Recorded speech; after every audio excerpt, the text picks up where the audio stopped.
10 seconds remaining. 5 seconds remaining. Dire team ban. Radiant team ban.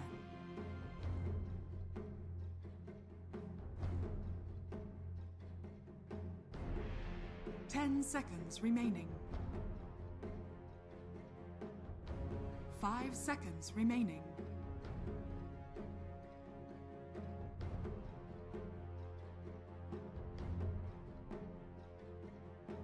Radiant team pick. Dire team pick. Lion.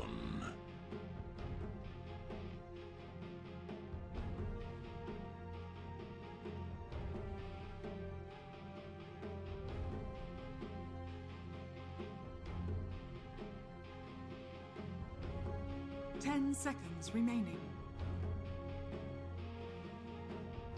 5 seconds remaining. Radiant team ban.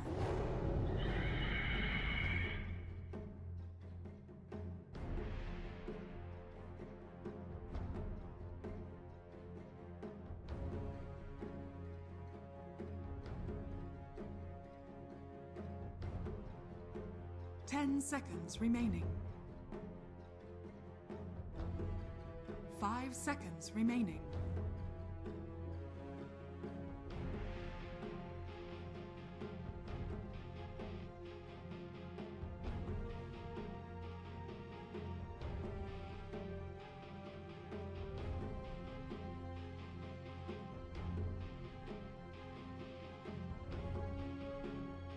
Radiant team ban.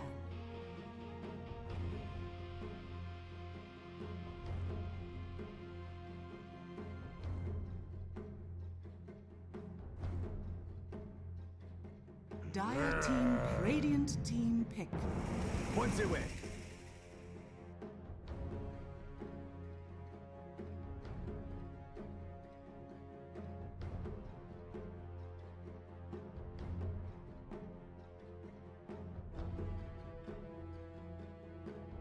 Ten seconds remaining. 5 seconds remaining.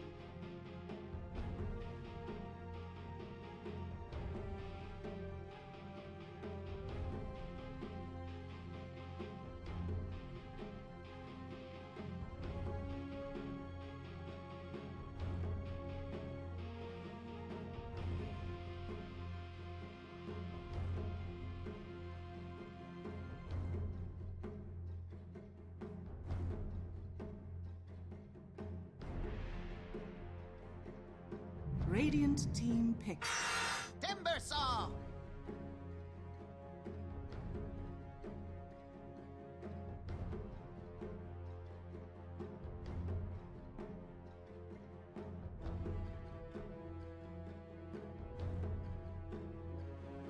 Ten seconds remaining. 5 seconds remaining.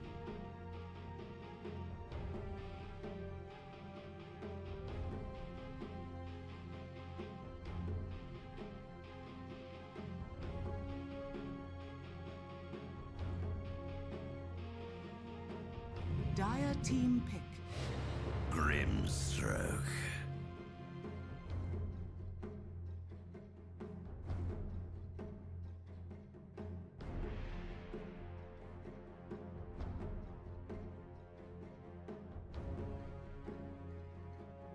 Ten seconds remaining. 5 seconds remaining. Dire team pick. Behold the horn of Magnus.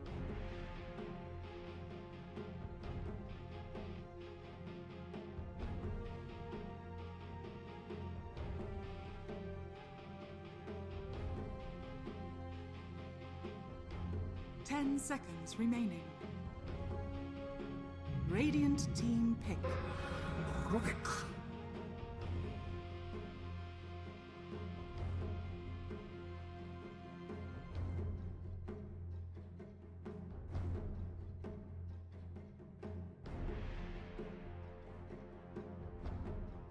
10 seconds remaining. 5 seconds remaining.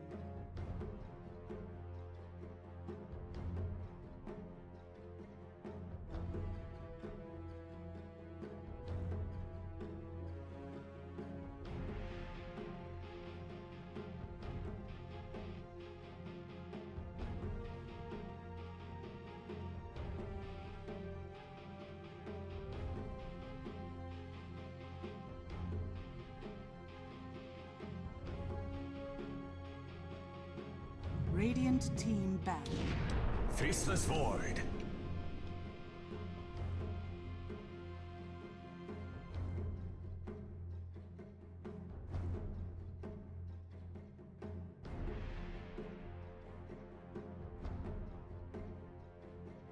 Ten seconds remaining. 5 seconds remaining.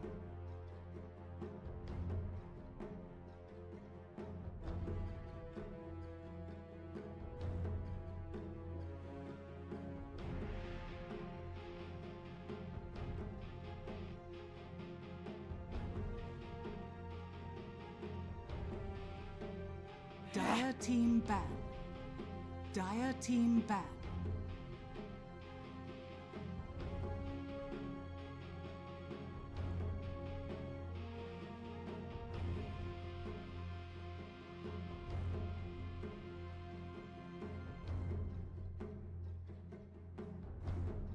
Ten seconds remaining. 5 seconds remaining.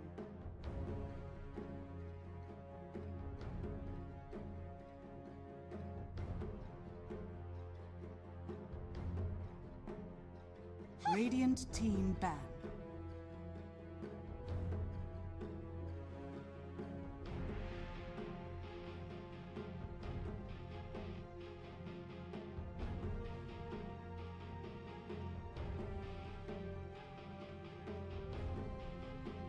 Ten seconds remaining. 5 seconds remaining.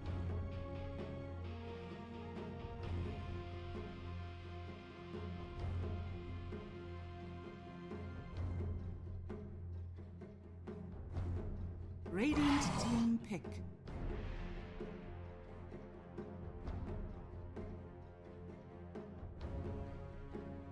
Dire team pick.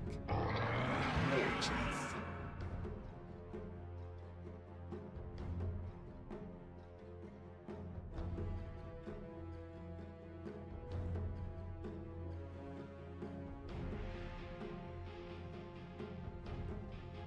10 seconds remaining. 5 seconds remaining.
Monkey King. You may now select your heroes.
giddy. Oh yes. Fear my.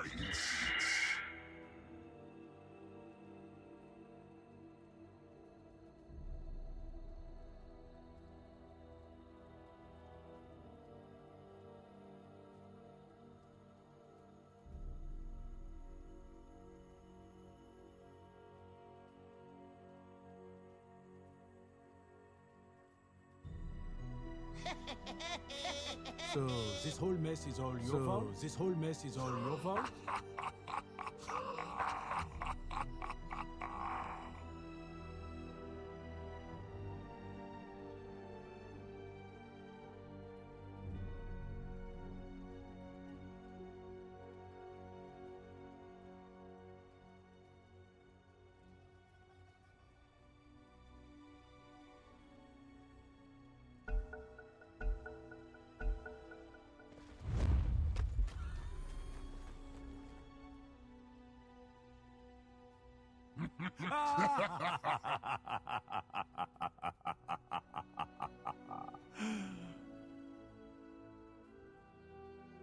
Hurts you more than it hurts me. Hurts you more than it hurts me. Was that intentional? It looked intentional.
Thirty seconds to battle.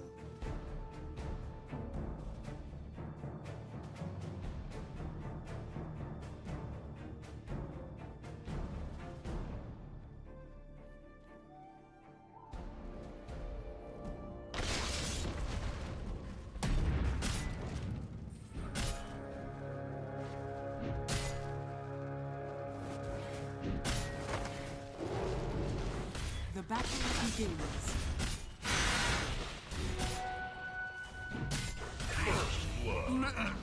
Death!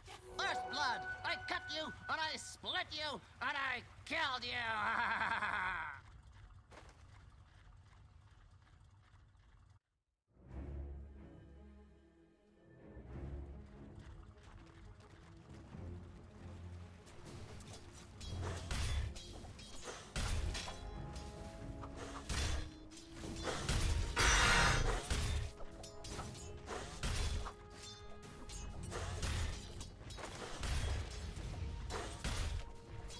I said no!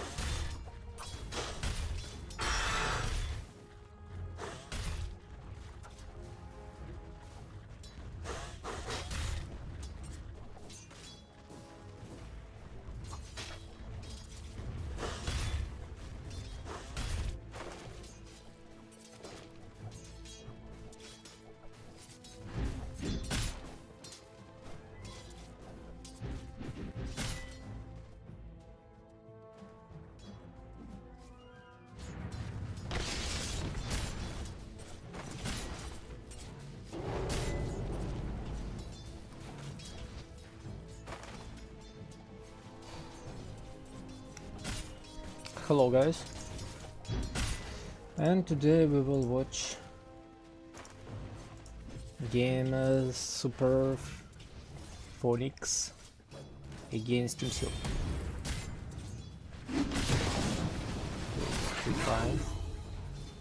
When you get to hell, tell them I sent you. You are denied. Okay, Timbuso so strong against Penguin. Dire's turret has been killed.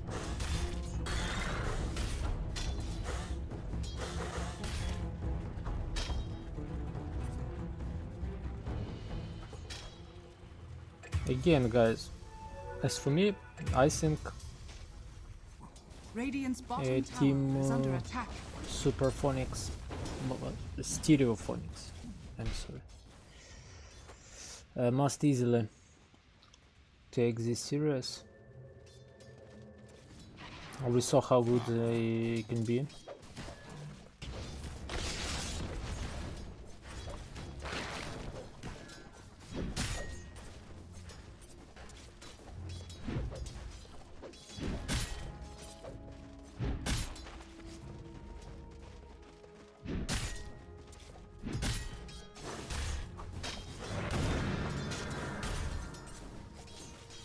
Again, for a fast sword, it won't be an easy game.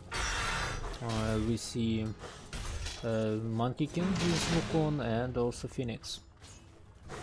Two problems, and do not forget about Rubik. Rubik can steal Air Spike or some spells of Grimstroke. Precious bounty. And it won't be nice for this fastest void to use his Chronosphere. And also do not forget about Magnus.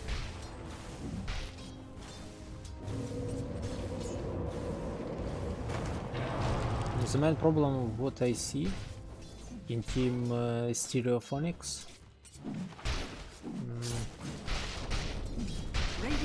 no hero against Magnus. To me it's the main problem. Only Chronosphere.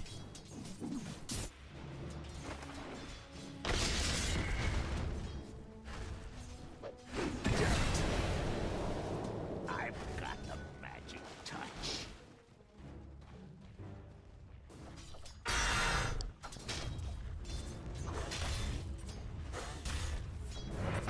Again, guys, Tango doing his best, standing against this Timbersaw. It's really not easy.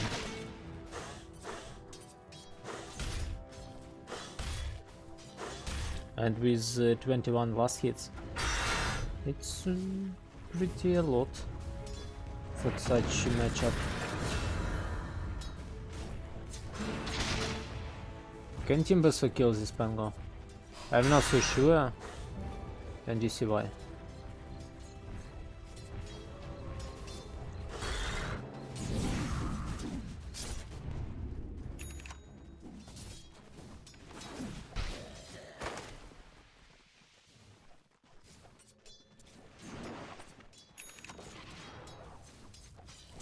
Radiant's bottom tower is under attack.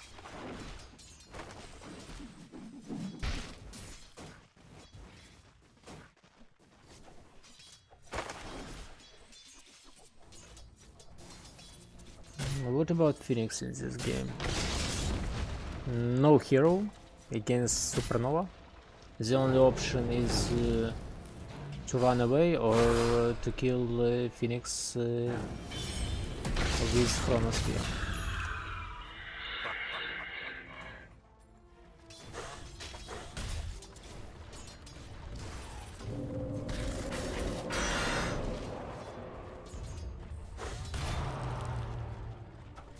Minute 6, neutral rune control. Radiant's bottom tower is under attack.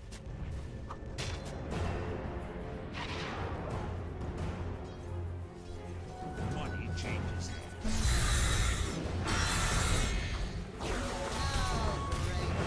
You can say, guys, that for Monkey King it isn't a bad game at all. But again, we saw how easily can this Monkey King die. Team Heroic showed us. on Pekash and his Monkey King. The best way to stop and to destroy game for Monkey King is to kill him.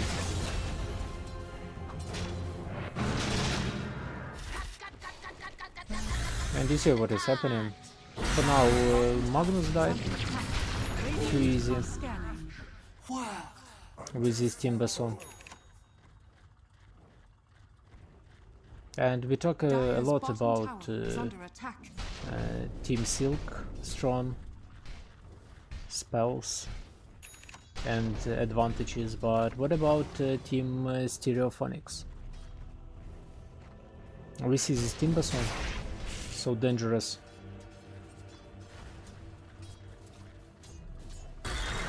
And for the next 10 or even 15 minutes,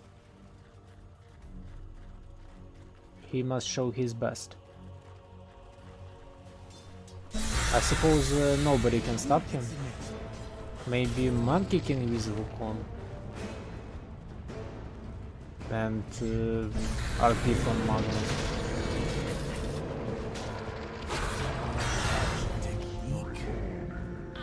You see what is happening with Pango. No chances. But meanwhile, Monkey King. Radiant's courier has been killed.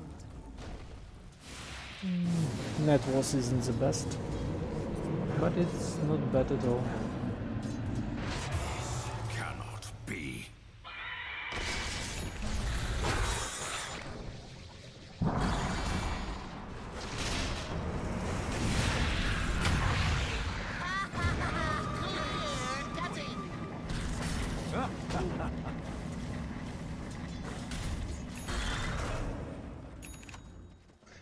What about center in this game? I'm really curious what we will see from this center, because this game isn't good at all for him. He's playing against Monkey King. Didn't happen. Your name shall be forgotten. And you see, guys, Timbersaw did his job. Dire's top tower is under attack. Nobody can stop him. For now. Again, guys. Only for now.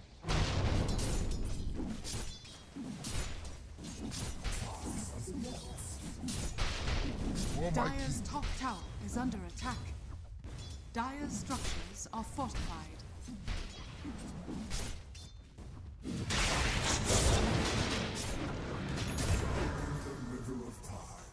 And some kind of revenge Radiant's bottom tower is from under Team Silk. attack. Okay, Team Timbersaw is killing us, but Dire's we can middle kill you. tower is under attack. Faceless one. Position 1 easily. And take your tower without any Radiant's problem. structures are fortified. Dire's middle tower is under attack. Radiant's bottom tower is under attack.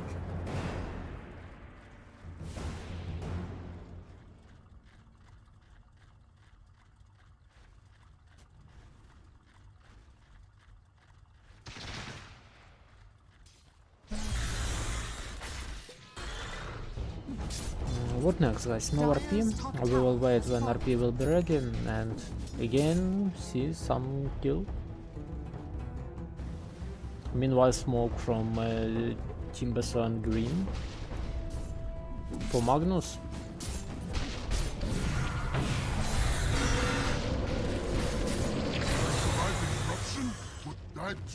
Chronosphere available, but again, faces wait without damage. And I suppose Mask of Madness is ready. Dire's bottom tower is under attack.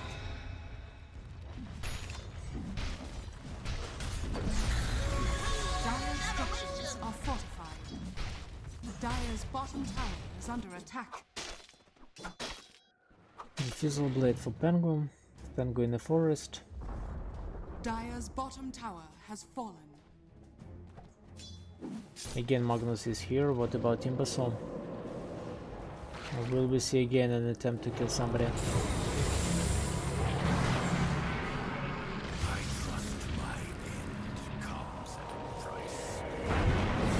Faceless here. Chrono isn't the best option. Radiant's middle tower is under Again, Faceless without damage. He needs the Maelstrom. And classical stuff, Manta style, Radiant's bottom tower and is other under attack. items.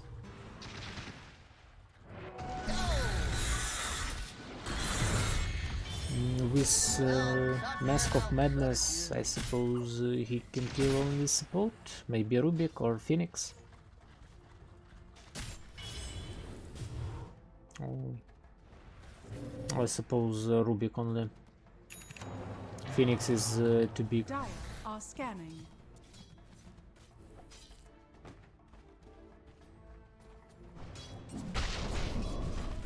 Attempt to find Faceless.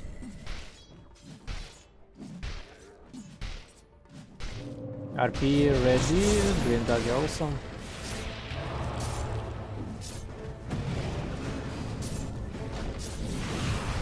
Radiant's middle tower is under attack. What a shame.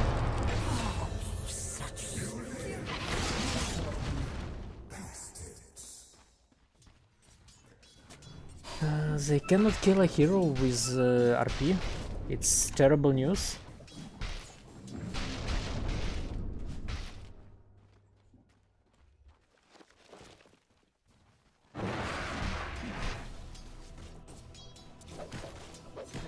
Desolate on Monkey King.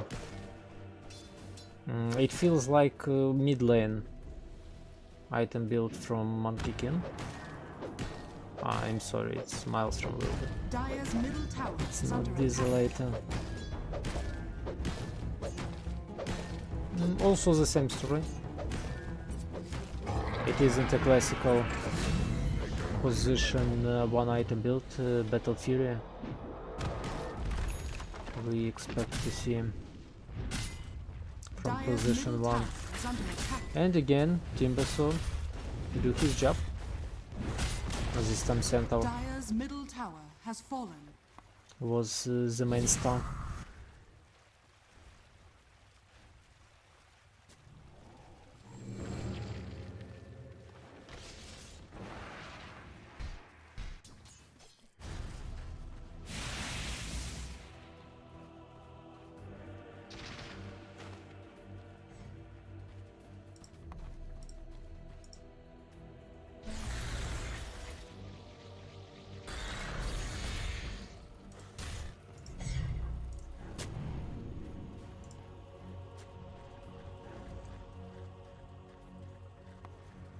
Radiant are scanning. Next target, Magnus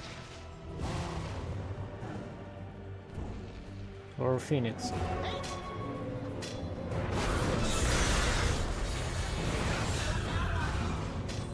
Phoenix died. Oh, that's all on the Phoenix. Okay.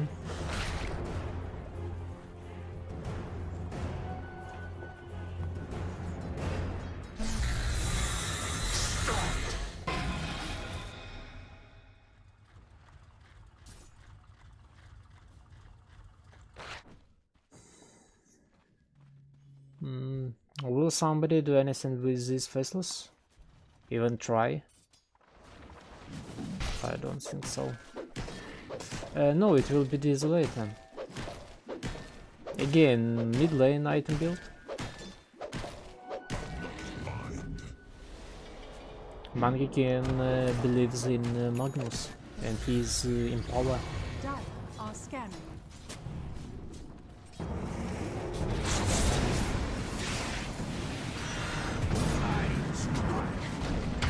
Radiant's middle tower is under attack. And you see, guys, meanwhile, Mangekin died.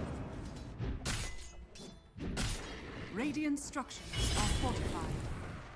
Radiant's middle tower is under attack. The death of Timbersaw, Radiant's middle tower has fallen. Mega Dire's 5 structures are fortified. kills streak. Dire's top tower is under attack. More than 1,000 gold. Radiant's middle tower is under attack. Not a nice story, but again, Dire's bottom Faceless tower is the under main attack. character of this game. Radiant are for team scanning. Stereophonics. And if you want to win, you must do something with this faceless.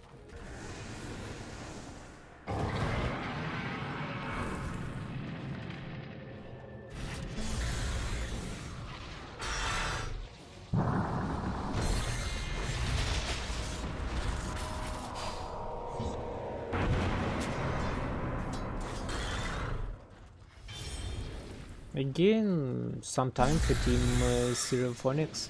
Radiant's bottom tower is under attack. This time is very important for Faceless Void. Without Supernova, without RP and Rolling Thunder, nobody will fight. We saw how good can be Magnus with RP.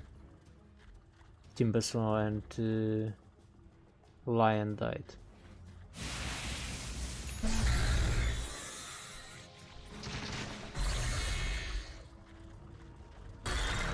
What need have I for Oh, that's quite nice, actually.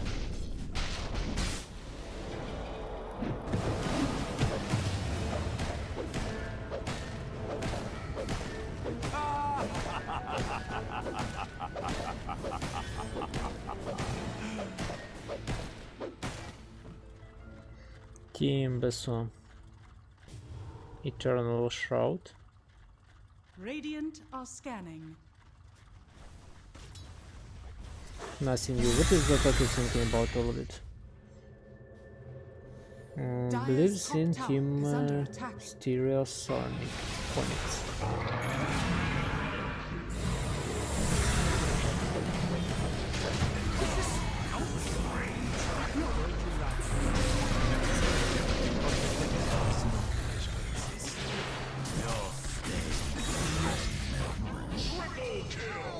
What will be the next stop? Roche? Or maybe they will destroy a tower. Not enough time for this. Maybe Rock.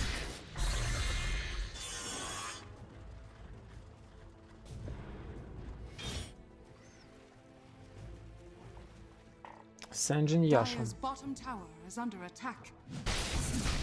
will be next for this faceless. She was ready for Centaur. No Stampede. But also no Phoenix with Supernova.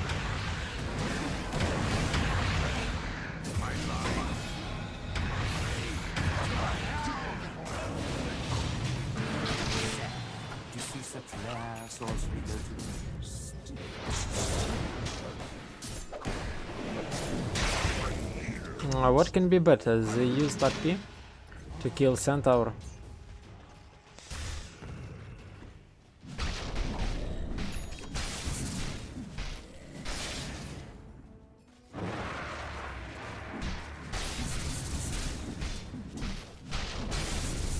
It seems some time.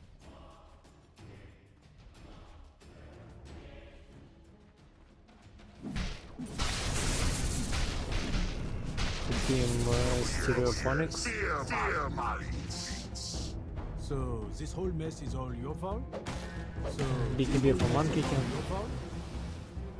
Precious bounty. Not Radiant's the best bottom item, tower but is under let it be. attack. Radiant's bottom tower has fallen.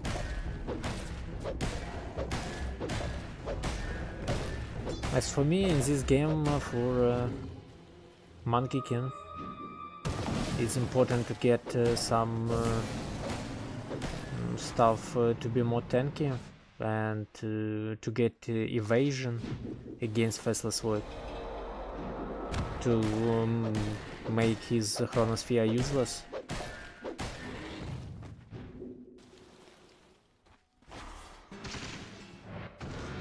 But now, Radiant's for middle now, we tower see. is under attack. BKB will be.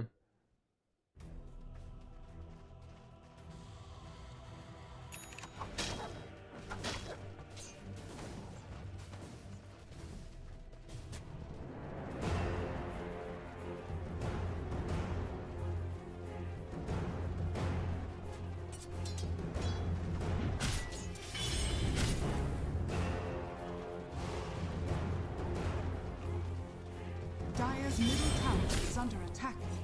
Magnus with RP.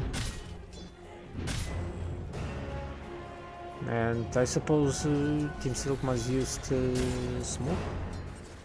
It's just a time to use smoke to find more kills before Roche. Okay, they are gathering. For Tormentor, really, they will give for free this Roche.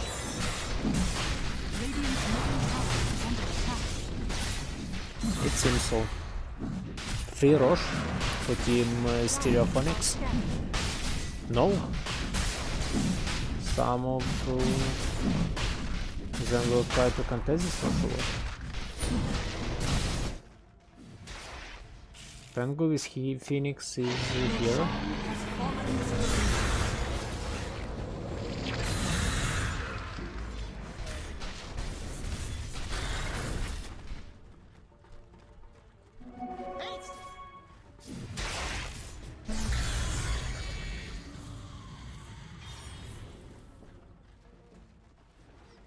Skadi will be next for fastest one.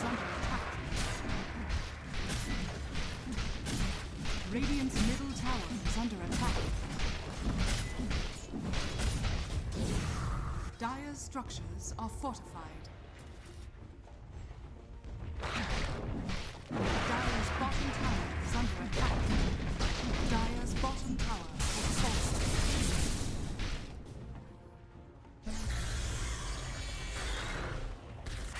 Dire's bottom tower is under attack. I lost.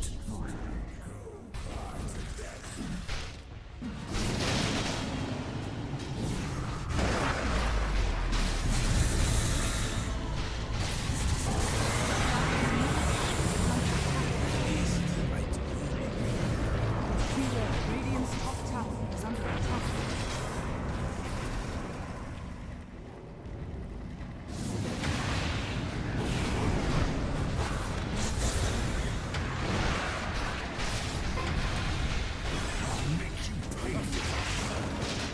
With RP they cannot kill this Timbersaw.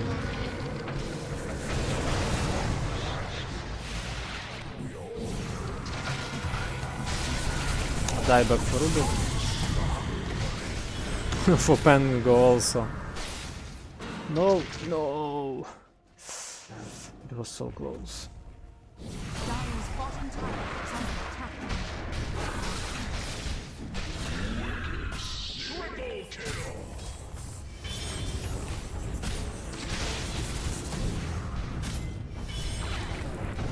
Too easy, guys, for Team Stereophonics.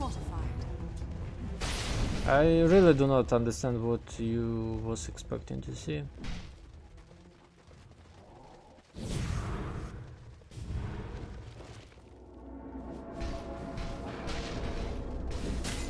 Radiant are scanning.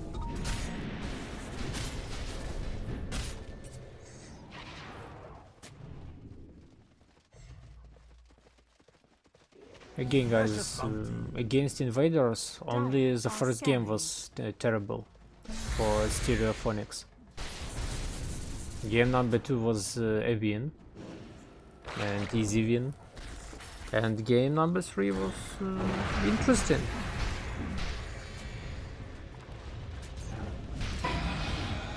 We saw a sniper. Dire's middle tower is under attack. Sniper mid. Not often you can see sniper mid.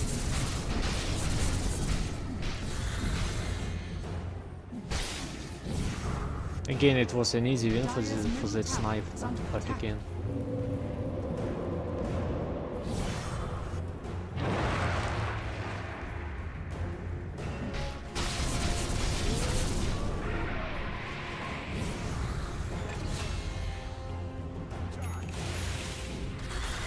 Dire's middle tower is under attack.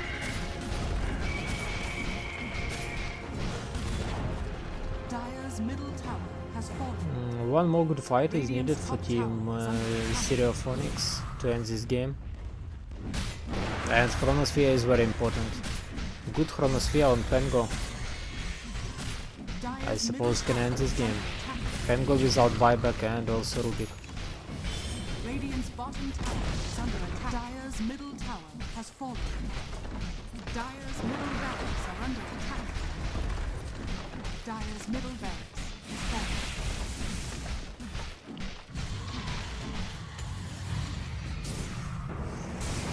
Magnus from behind.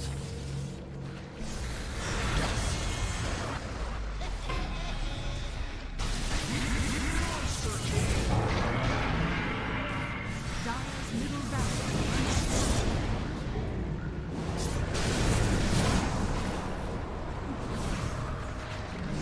It was only a Aegis, he could die, why not? This isn't the end.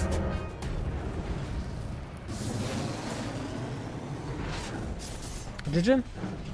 So easy Dire's middle for team barracks. Stereophonics.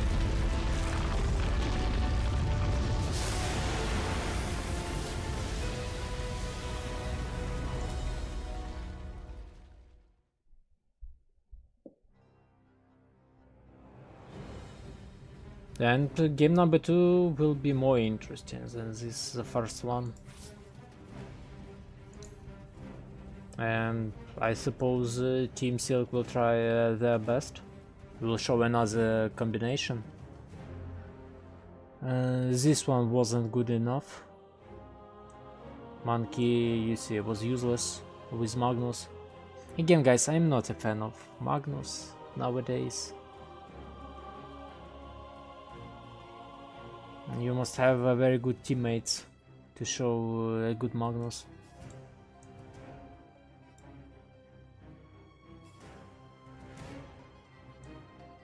Peng also was useless. It was too hard for this hero to return in this game. Do not forget, laning stage was terrible for Pengo against Team Basson.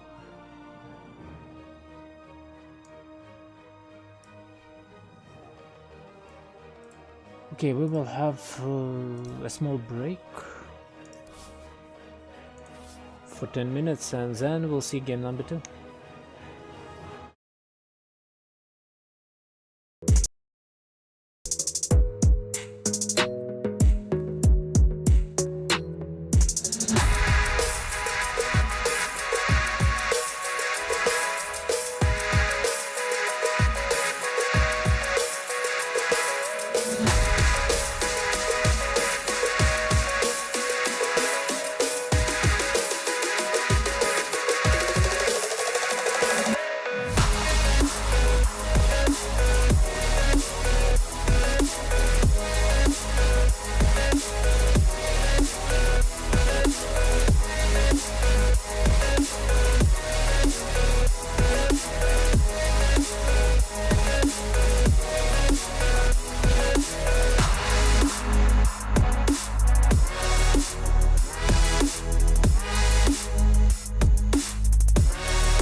Radiant team banned.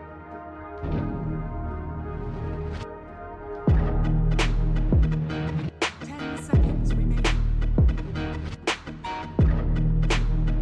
5 seconds remaining.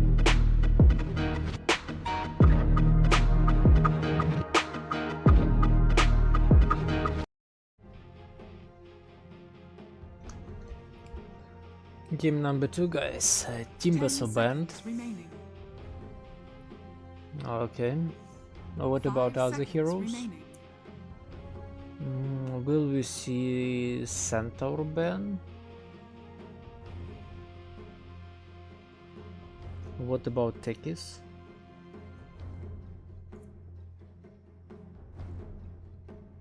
A Lion? And classical bans of Chen, Doom,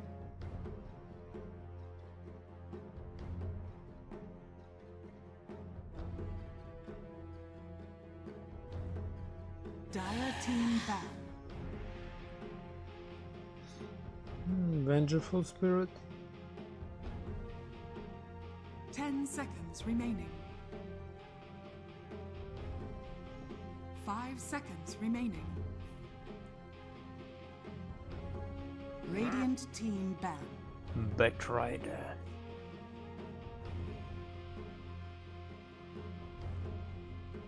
10 seconds remaining. What about Tiny? 5 seconds remaining. Dire team ban. Slaughter.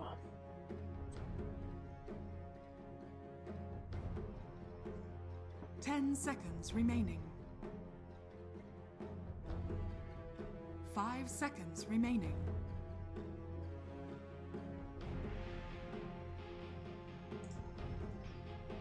How many kills was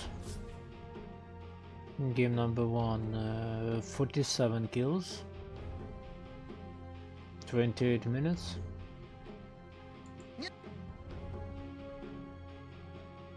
Dire team ban. 1.7 kills per minute. 10 seconds Not bad. remaining. Even more 5 seconds remaining. or less.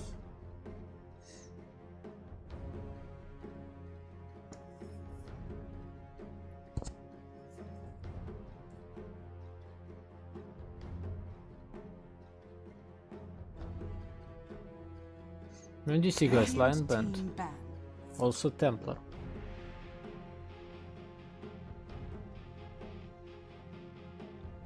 Ten seconds remaining. Radiant team pick. Dire team pick. I speak for the trees. Nature's prophet. No Chen ban, no Enchantress ban.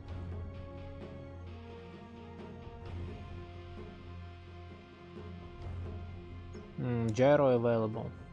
Hoodwink. 10 seconds We saw remaining. how Hoodwink can be good against this Nature's prophet. 5 seconds remaining.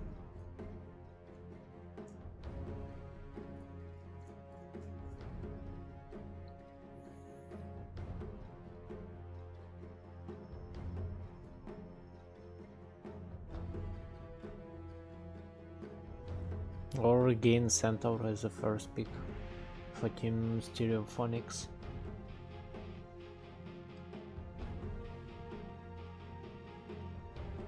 Radiant team ban.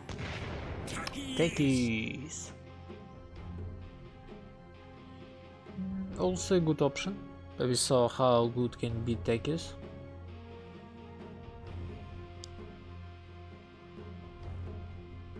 And maybe the best 10 Tekis seconds remaining. 5 seconds remaining. of the last Dream League Walls was Lelis. Radiant team ban. 63,000 damage from one hero. And it was position 4. Tekis. And position 1 in that 10 game seconds provide remaining. 34 or seconds remaining. 35,000 damage. Dire team ban. Faceless and center banned, and also primal. I predicted, guys, that center will be banned and faceless, but not about primal. 10 seconds Wind remaining. Ranger in the blue heroes. Ember Spirit. 5 seconds Puck. remaining. Dire team pick. Doozer. Meepo. Radiant team pick. I suppose we will see Meepo.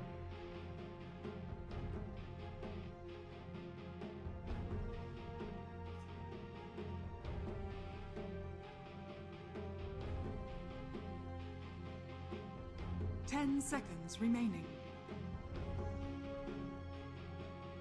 5 seconds remaining.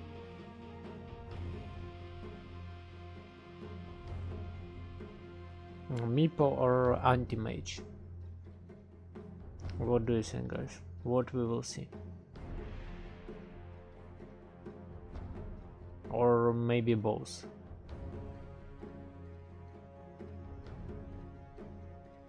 Radiant team pick. Sky Wrath Mage. Mars!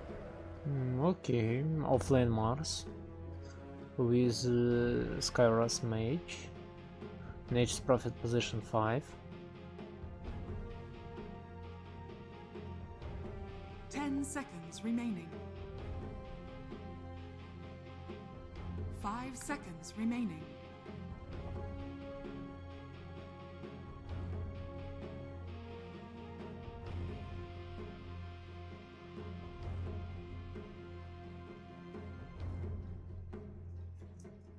And what next? Team Stereophonics. What will be your answer? Phoenix?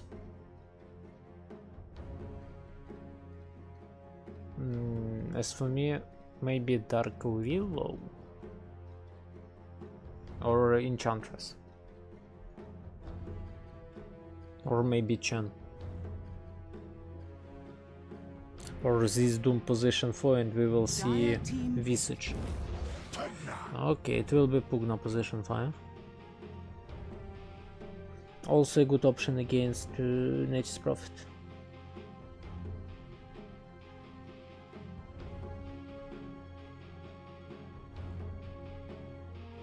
Seconds remaining. 5 seconds remaining. Radiant team pick. Stand stands ready. Well, Radiant team ban. Wraith King!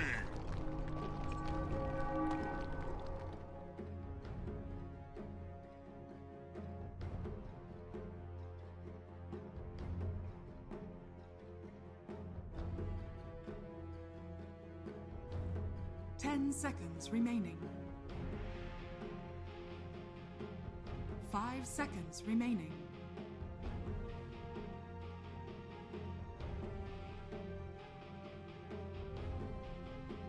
Dire team ban. again, guys, as for me, Team Silk has a better team fight, really, with this Mars, with Skyros Mage and Nature's Prophet. It feels like good, and if Vrayskin will have Agony, it's also a huge opportunity for Team Silk to kill more heroes. And I do not see any answer against this Vrayskin and his Agony. Remaining. 5 seconds remaining.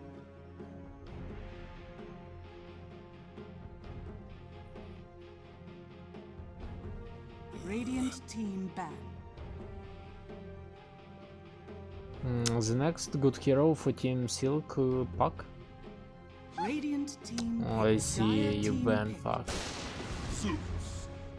Okay, more magical damage.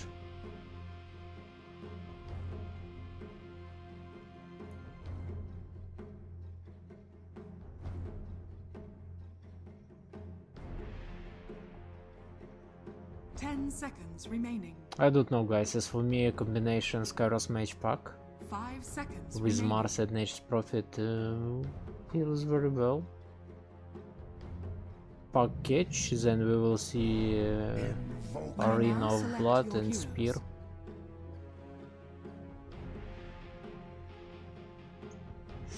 But nope. We will see Zeus against Invoker. I don't know, guys. Game number 2. I feel like Team Seal.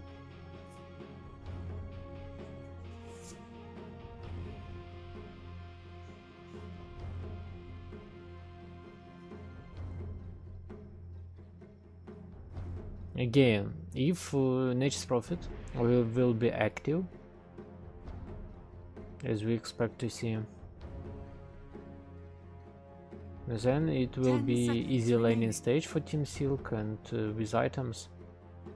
Zeus, 5 Raiskin, seconds Mars, remaining. Skyros Mage and Nature's Prophet can take this game easily. But again, only if laning stage will be good, Nature's Prophet will be active, and Stereophonics heroes will do nothing.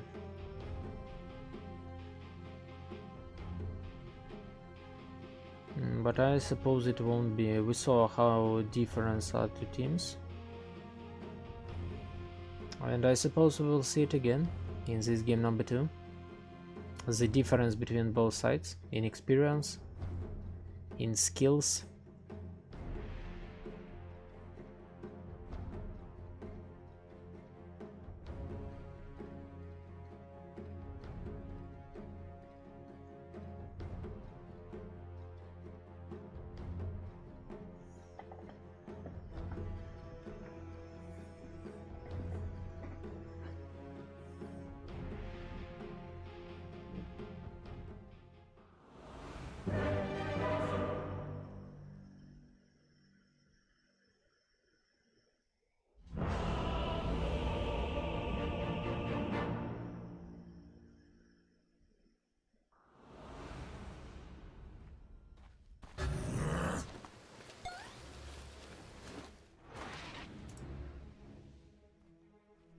Prepare for battle. My thanks will come later, when you least expect it.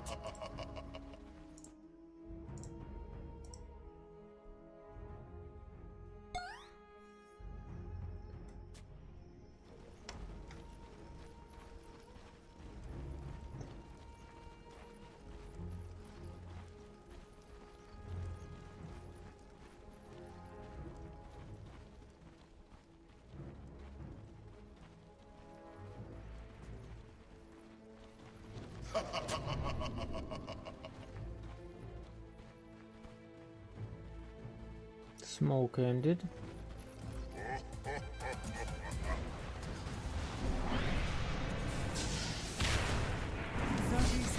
To battle.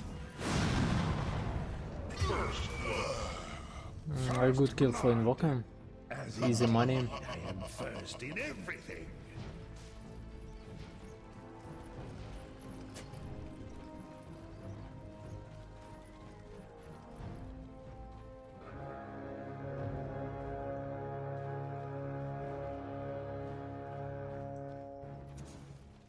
The battle begins.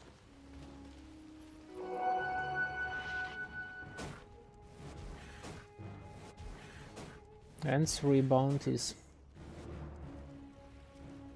for Team Stereophonics. And now time for laning stage. Let's go mid for some time.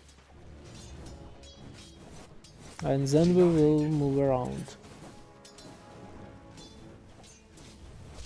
Zeus against Invoker. What we will see? Classical Zeus for nowadays with Zeganim Shark, with Manta style, Dragon Lance.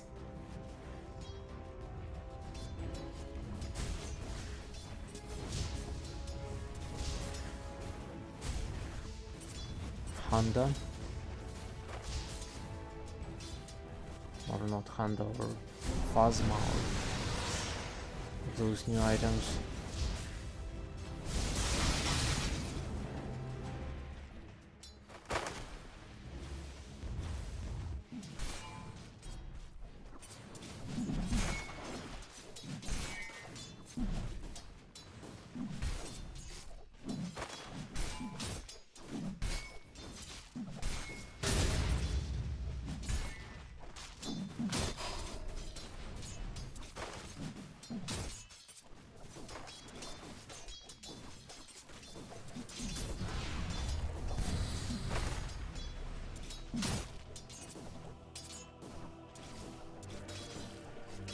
And what, guys, Zeus feeling well against Invoker? I suppose it's the main problem for Team Stereophonics. Invoker was the last pick.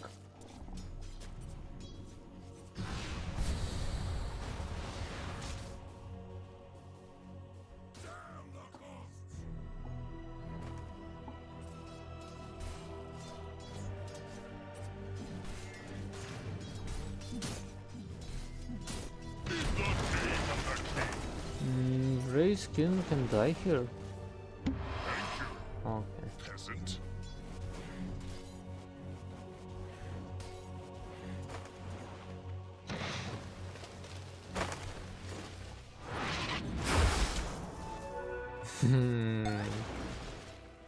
No dust. Nice attempt to kill Invoker.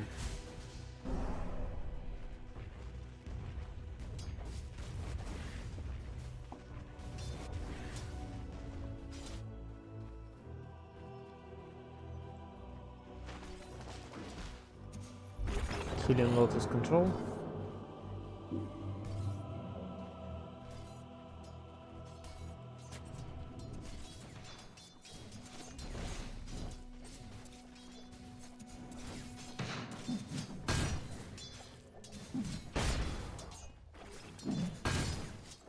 Again, it's a problem of Doom. Doom is a very passive hero.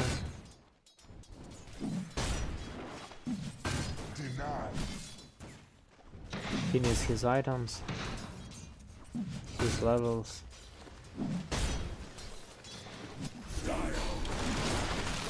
This time Sven.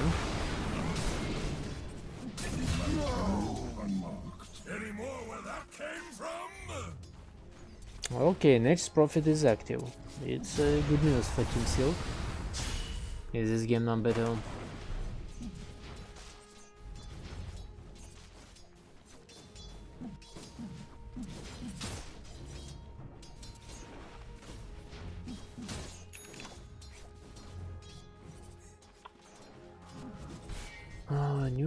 Neutrals.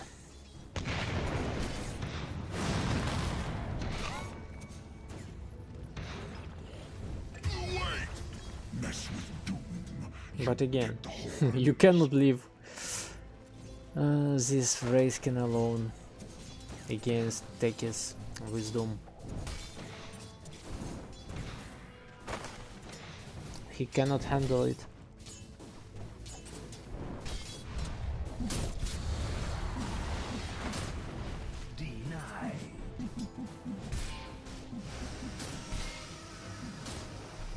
And now you see, guys, Invoker feeling very well against Zeus. No problems. Sven with 1 death also not problems at all. He will get his items. And laning stage seems good for Team Stereophonics. I expect more from Team Silk. It was very important for them to play more aggressive, to get more kills.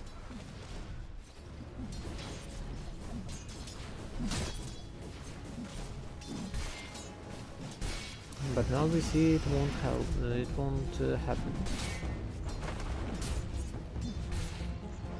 Radiant's bottom tower is under attack.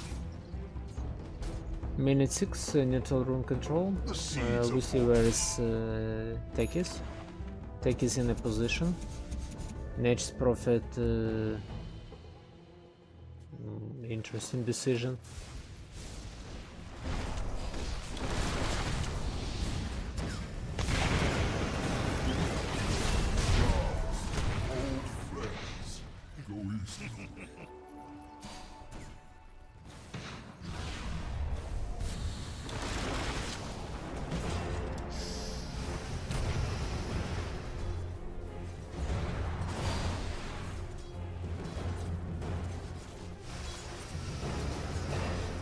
And what, it was shield room?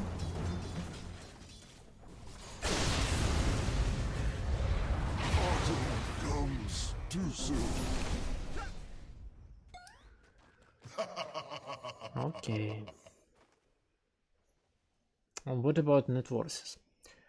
Invokers, Furs and Doom. Race, can you see, guys? Suffering. Radiant are scanning. But the difference isn't so big. That's why for now it doesn't matter at all.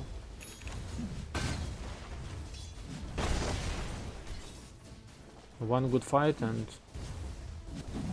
it will be advantage for Team Silk.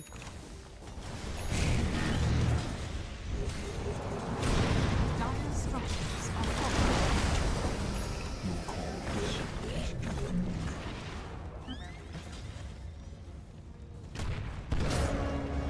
Oops. Stokes the furnace. I gambled. You're lost. What about Sven and his Mask of Madness? Will be soon.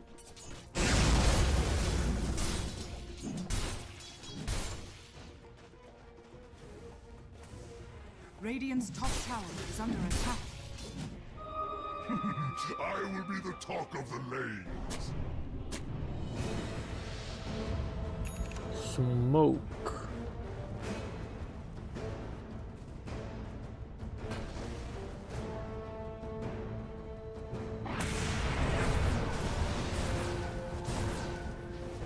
Who fells me?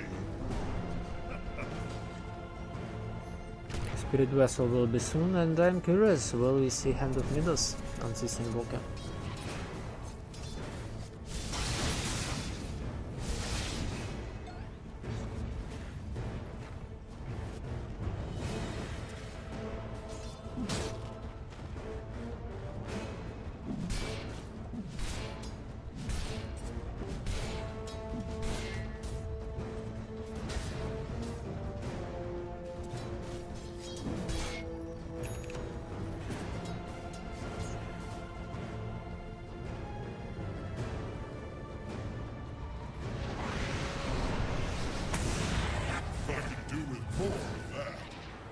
Radiant's top tower is under attack.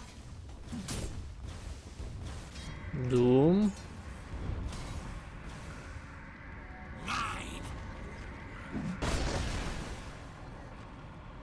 Radiant are scanning.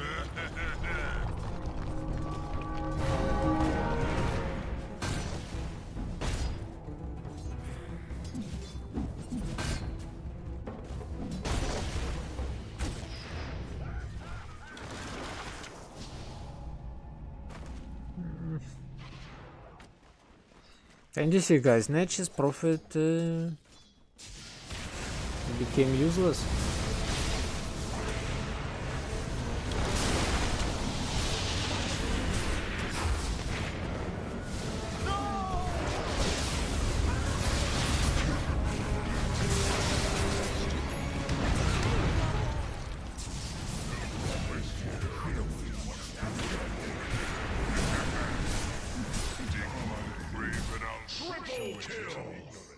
And we see a real difference between both sides. Players of Team Silk used everything. These provide 2600 damage. And it wasn't enough.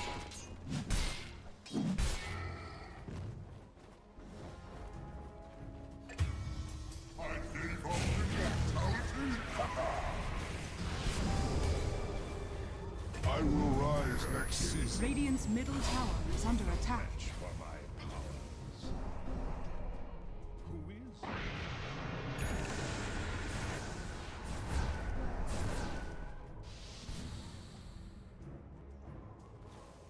Radiant's Hand middle of Midas tower is next under for attack. Invoker.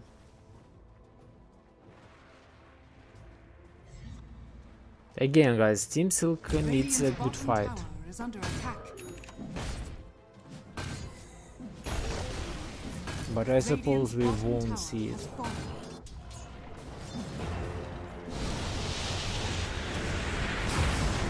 Dire's middle tower is under attack. Next time, wear safety goggles. Risking Dire's without top tower armlet. is under attack. Situation is terrible.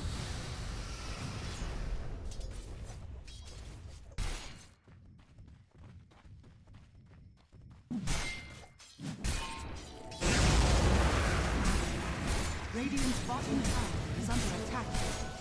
Dire's top tower is under attack. Doom available. What about smoke? And with Doom try to kill somebody.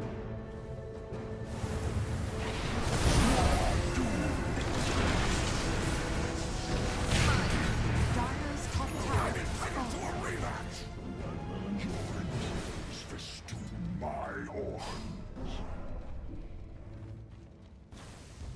Radiant's top tower is under attack.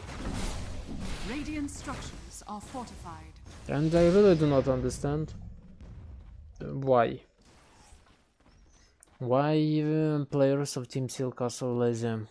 That's why I thought Puck would be a better option than this Zeus, but for some reason they decided that Zeus is a better hero. Radiant's top tower is under attack. They need more magical damage. Two smokes was used.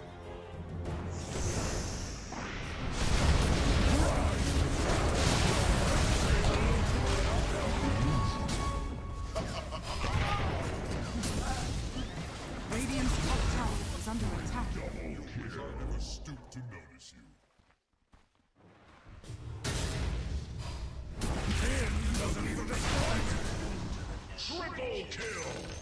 Okay.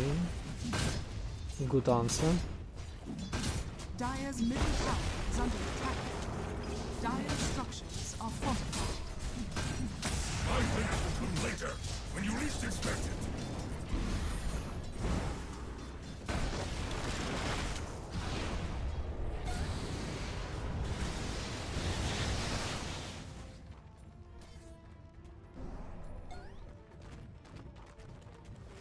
And you see, guys, how important is BKB in this game. I suppose we won't see pipe. That's why the only option to live alone and to provide your damage is to play with BKB.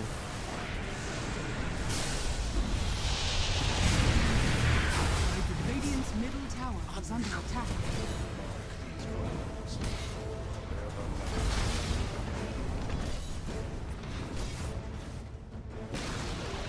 Radiant's middle tower has fallen.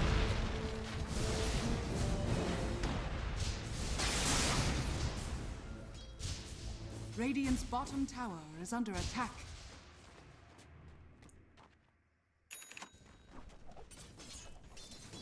BKB almost ready on Doom. Invoke a Mage Slayer.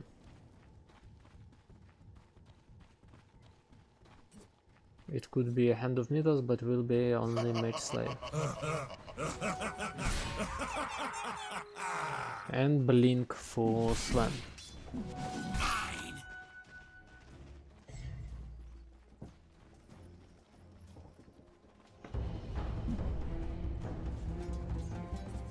Smoke from Team Silk, and again they will try to kill Invoker. Why not?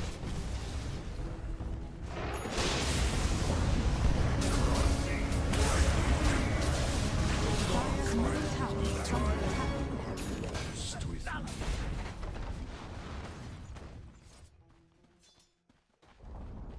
Dire's middle tower has fallen. Radiant's bottom tower is under attack.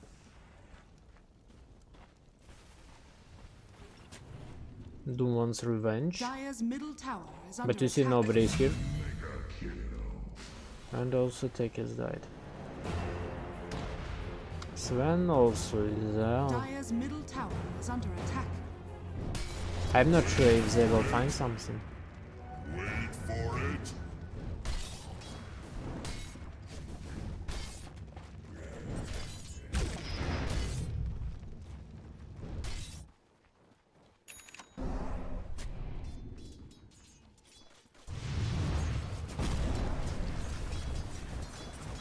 What about Roche?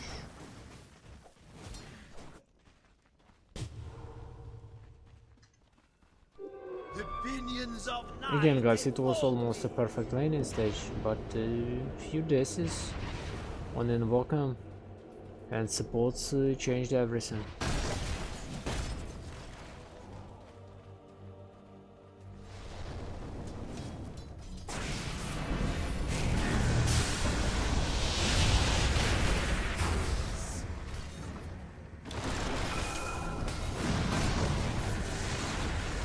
Radiant's top tower has fallen.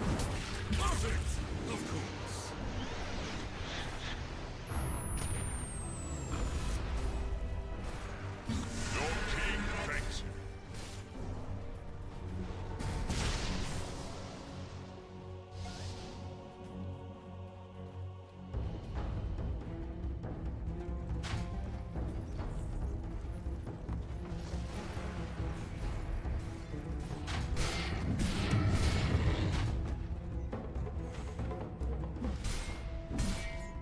And we will wait. Are scared. We will wait when we'll get his big win.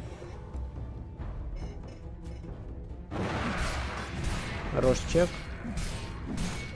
Radiant are scanning.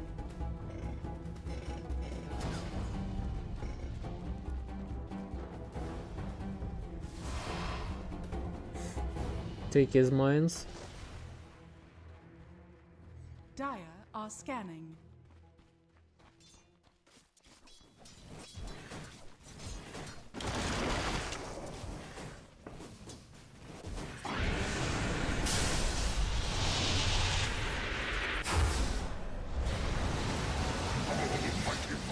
Dire's top tower is under attack.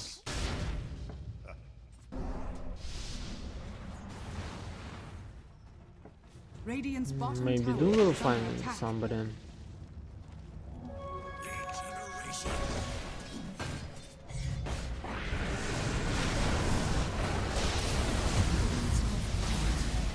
Oops, BKB. Whosoever stands against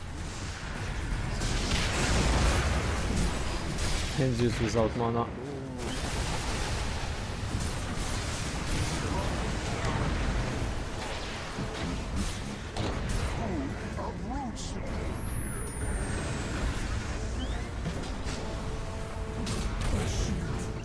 Radiant's middle tower is under attack. Again, Zeus wasn't in the right place in the right time. Radiant's middle tower has fallen.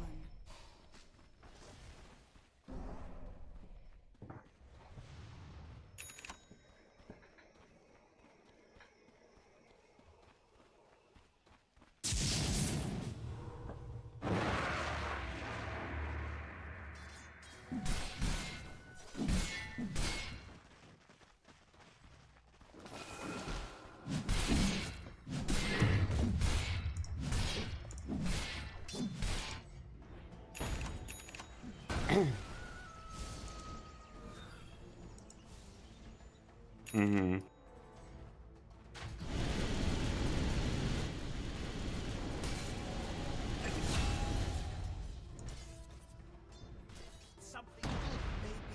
Yeah, no, I did catch that on camera. No T tours today. damage. No.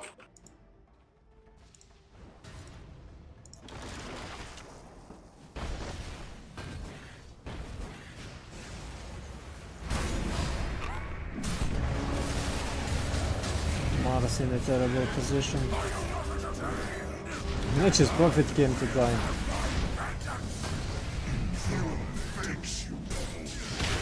Vrace can also. What is happening?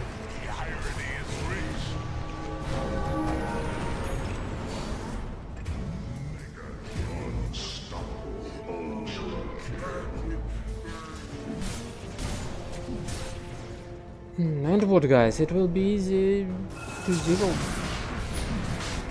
for team Stereophonics. No problems at all, as was predicted. A huge gap between both sides.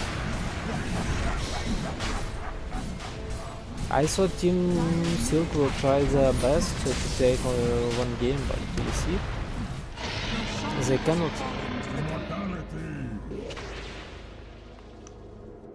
Dire's middle tower is under attack.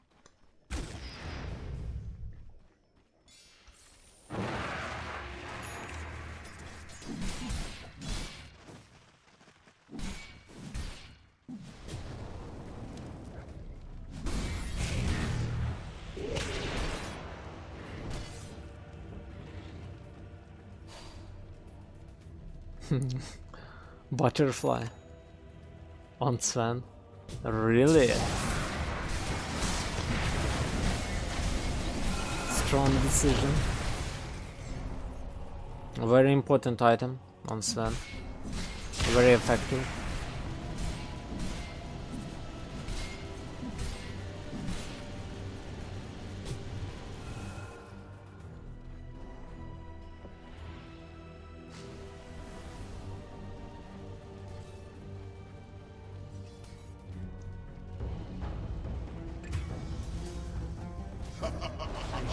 I shall not. Tormentor killing.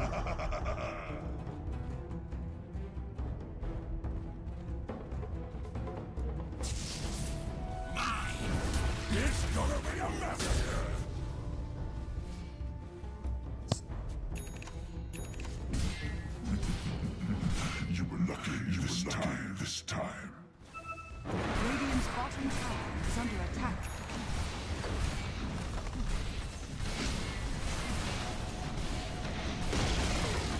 Radiant's bottom tower has fallen.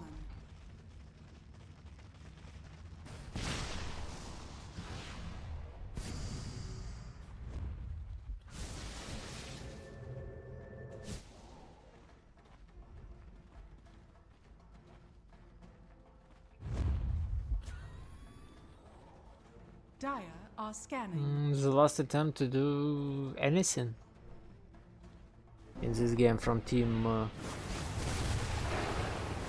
Seal. Okay, they were fine. Invoker again. I really do not understand what was Invoker thinking about revealing himself.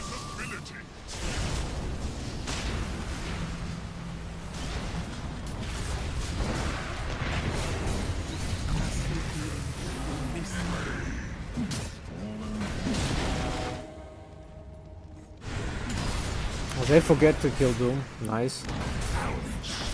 It could be a very good fight for Team Silk, but something went wrong.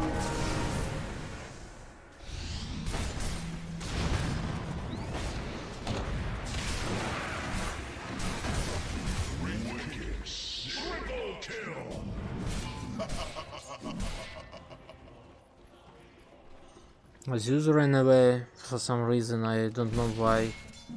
He had a lot of mana. They could kill Sven and take it easily.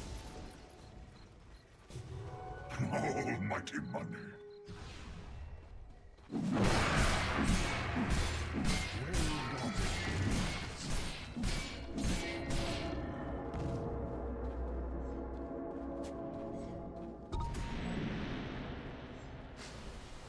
I suppose mentally Team Silk lost.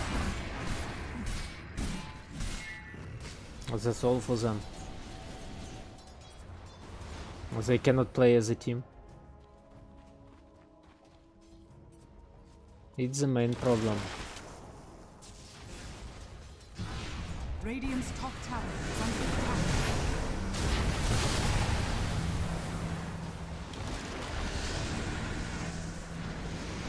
Radiant's top tower has fallen. Radiant's top tower is under attack. High ground fallen. Radiant structures are fortified. Radiant's top tower is under attack. Dire's bottom tower is under attack.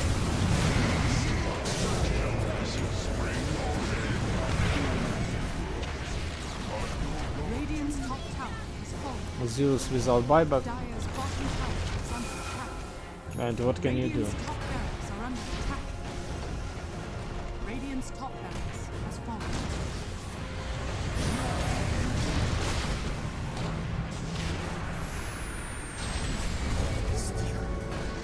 Her face eyes.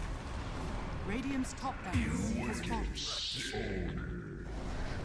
GG. Too easy. Dire victory. I don't know really, guys. As for me, Puck was a better option than Zeus. And item built on Brayskin, are you kidding me? You're playing against Sven and you decide to play with Desolator, with Armlet, without Radiance, really? What is wrong with you? You need this evasion on Brayskin to leave Lona. But not today.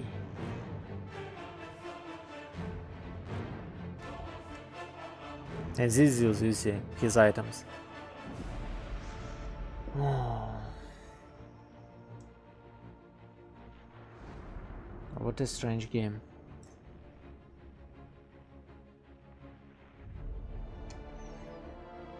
Okay, what about next game?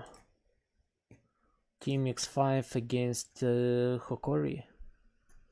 I suppose it will be more interesting to watch. It will be a tough game.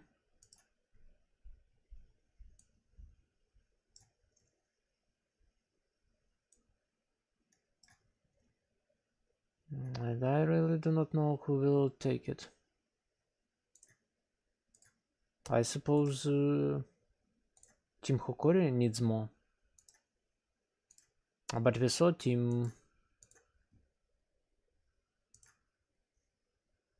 X5 can show their teeth and try to take one game.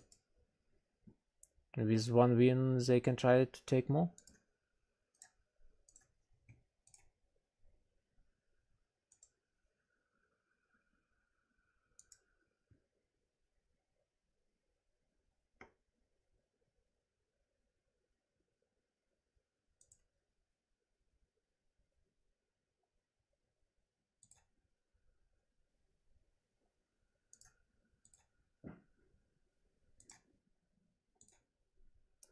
And what we will do now? We will go fishing for an hour and 14 minutes. What else can we do?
Okay, what we will do?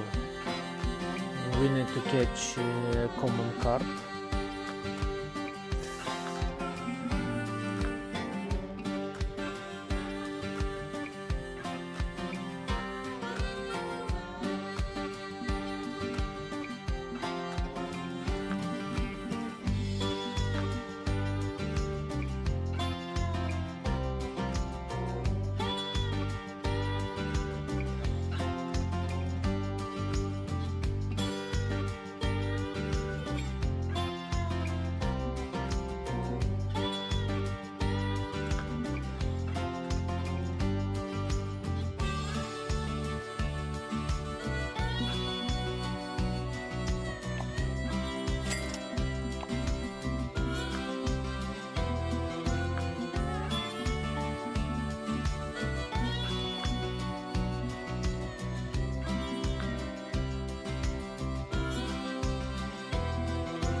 I'm not here.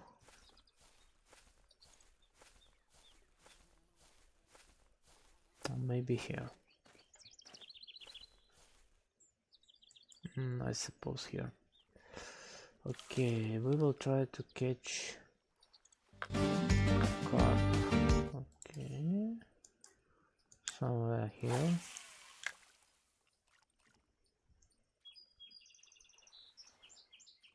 No. Try again.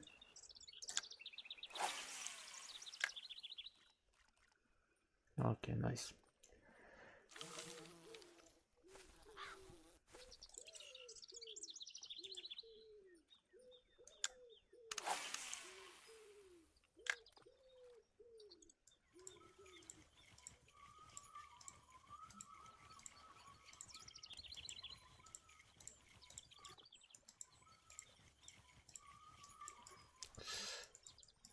There was something.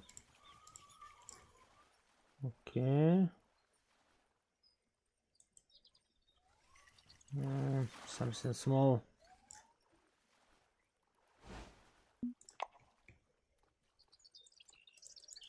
Not interesting at all.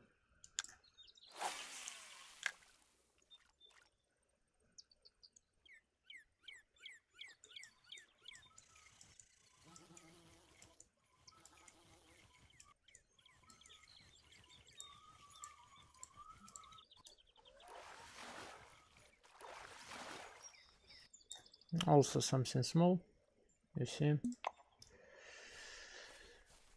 with my strange technique of catching.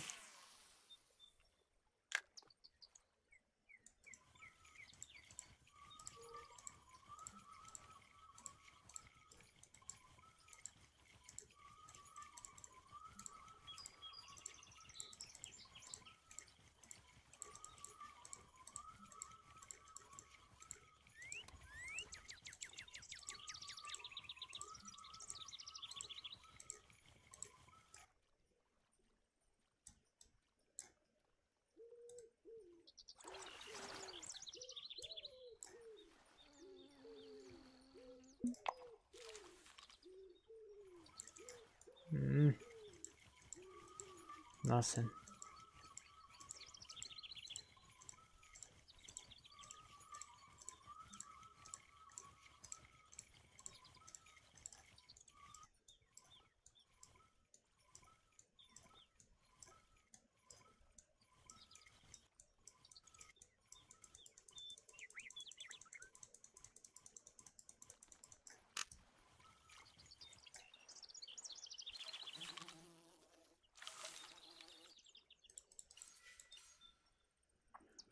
I do not get this carpy.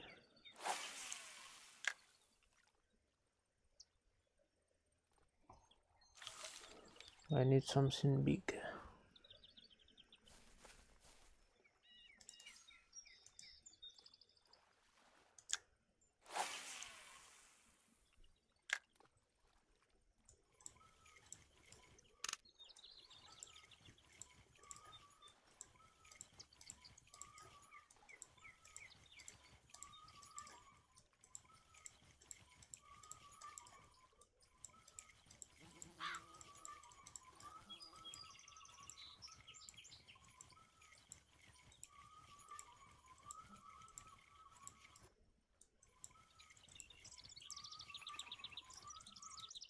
I see nothing.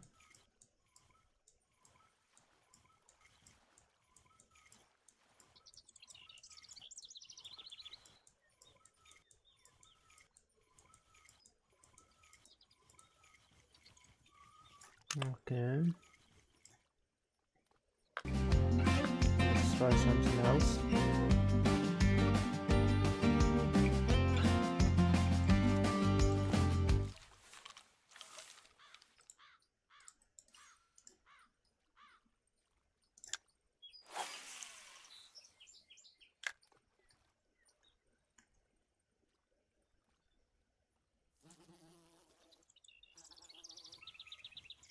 Come on, really?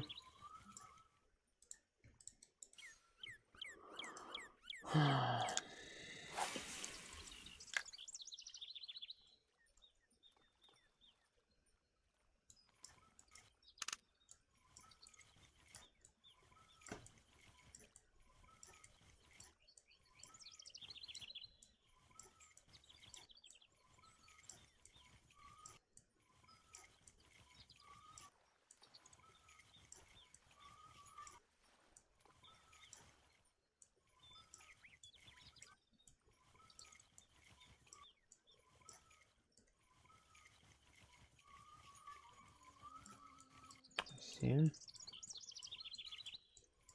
Nice.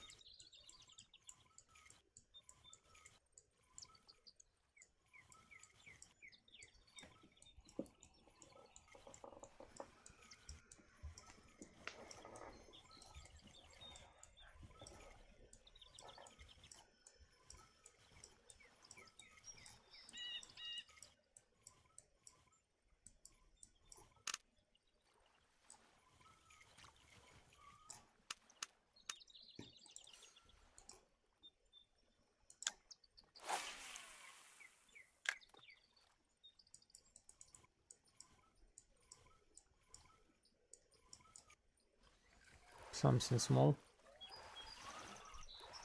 I suppose it's sunfish. No, but also small.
Okay, not the best choice.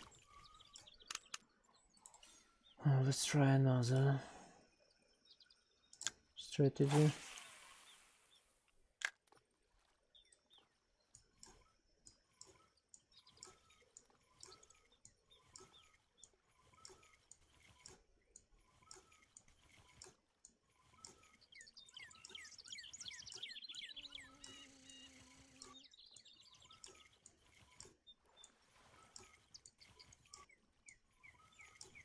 Okay,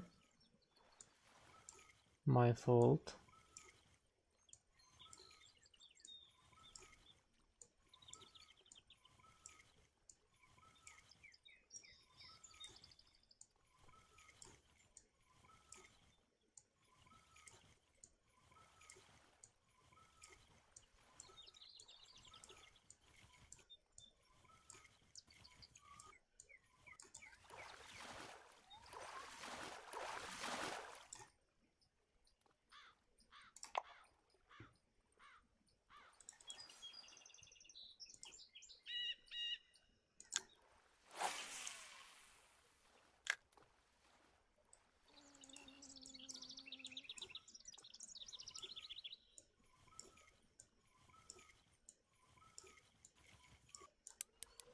Good one.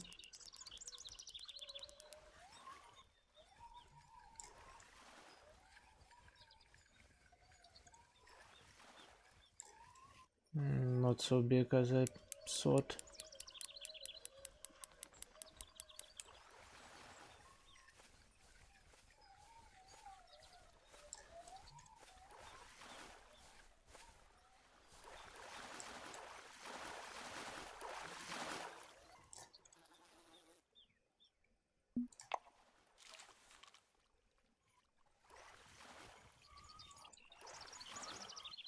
And something small here. Blue Jill. Okay, I want to change place.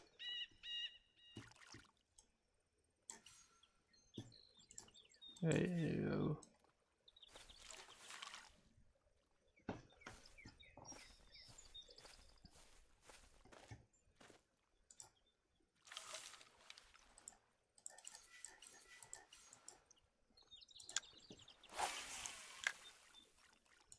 Nice.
Again, something small.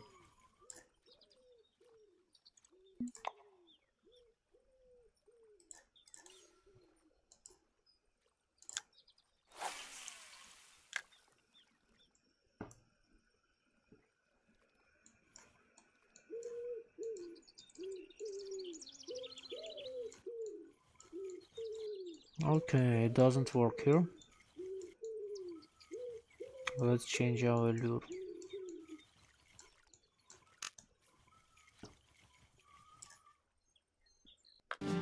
Something more interesting.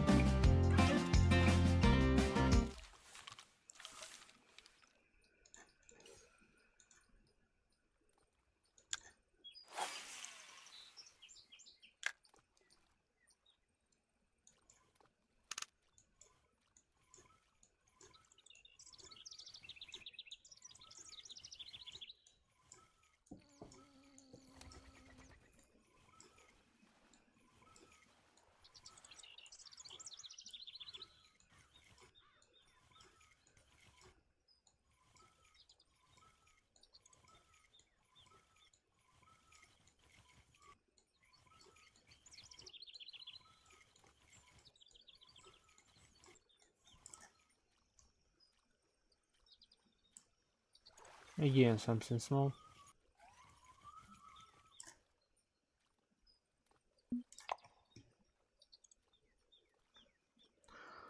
Okay, it isn't the right place to catch anything.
Okay, I see.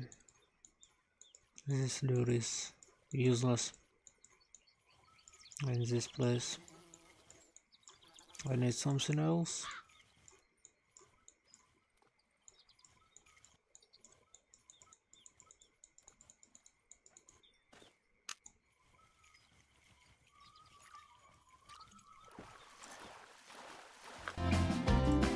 Let's try something else.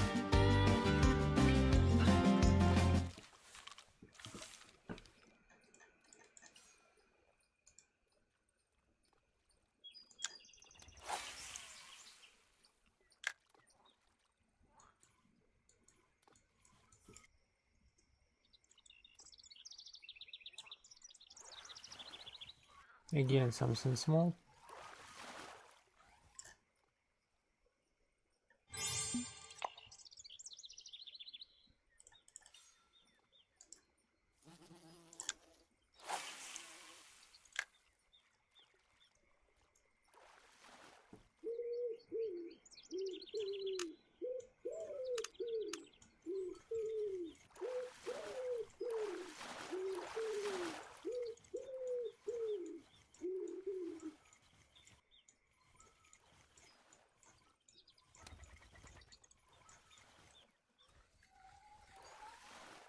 Also not big fish at all.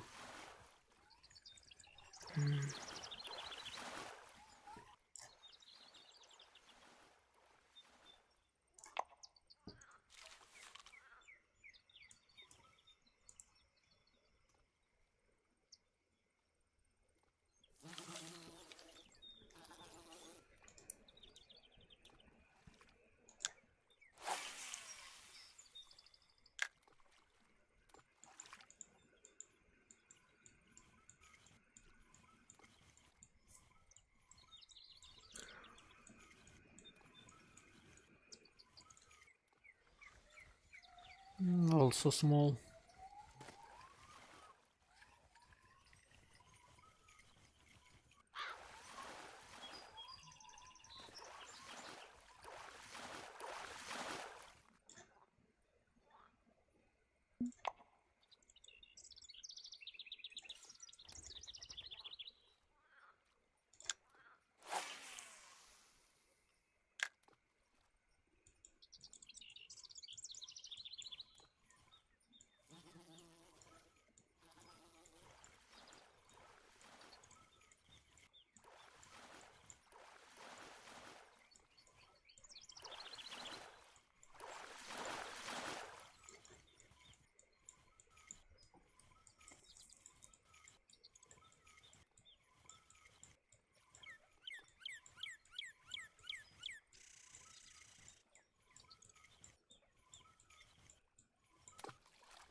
Okay, guys, let's go and catch something big.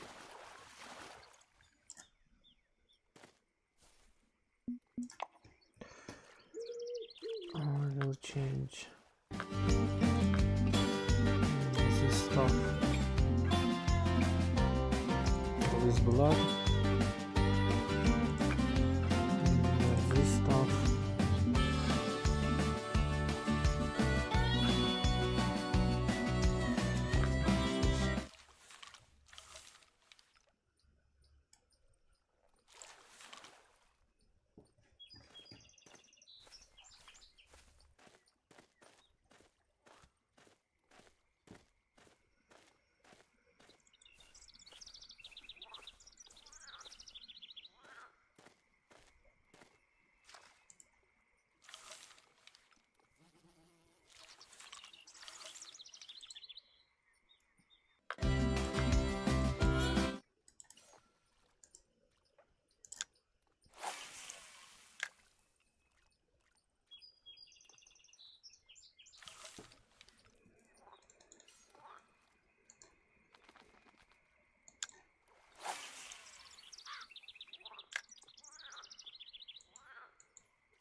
Okay, it's something small.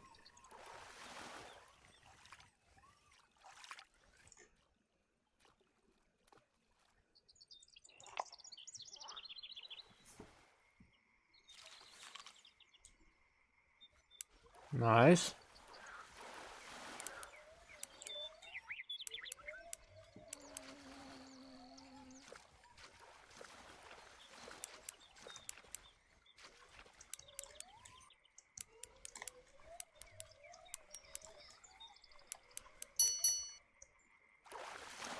Come on.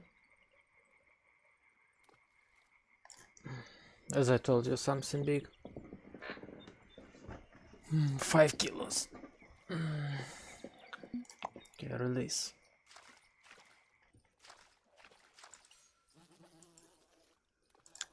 I want a bigger fish.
Something small.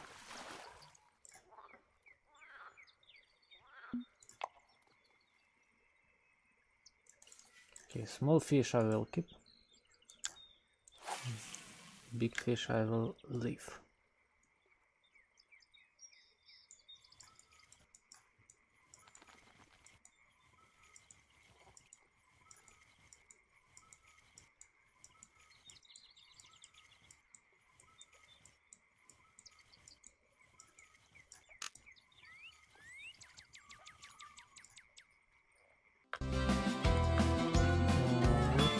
We will try.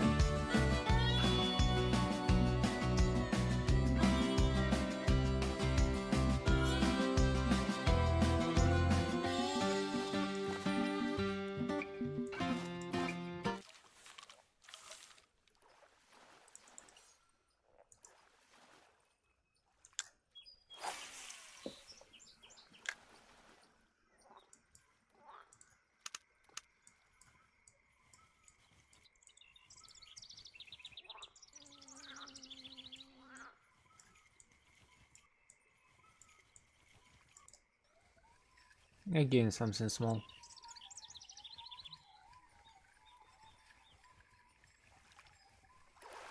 Again, what? Black crappy.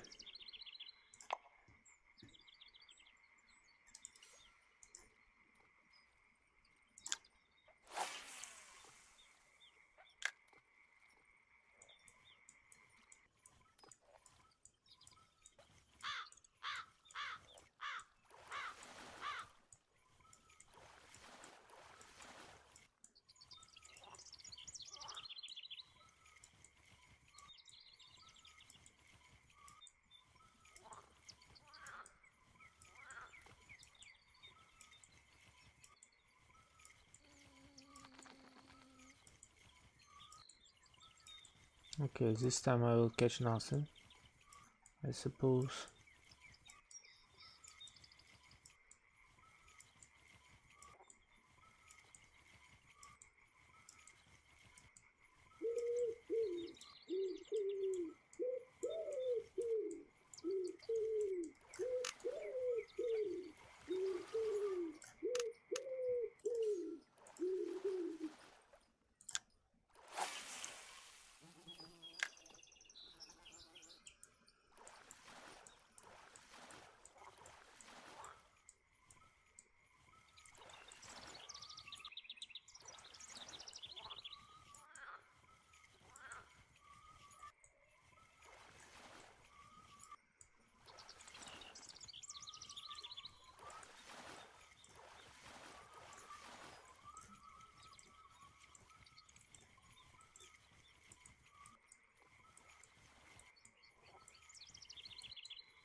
Okay, nothing.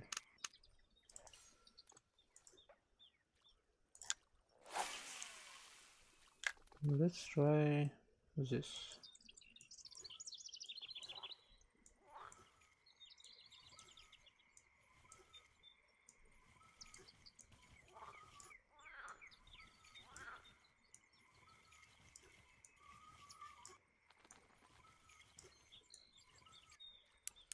Nice.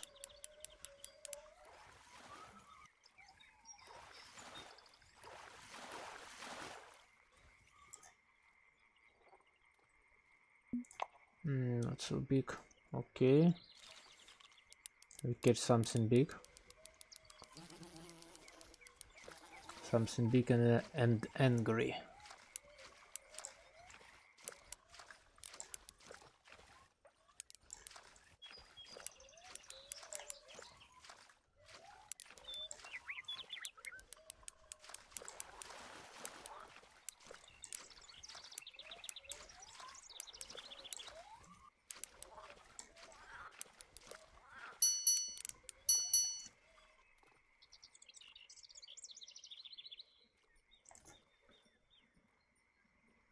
Six kilos.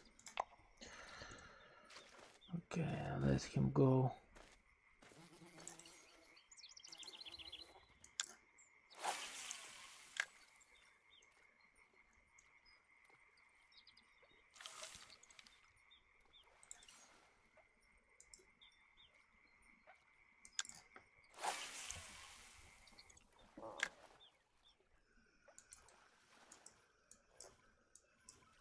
We'll keep our strategy. Oh.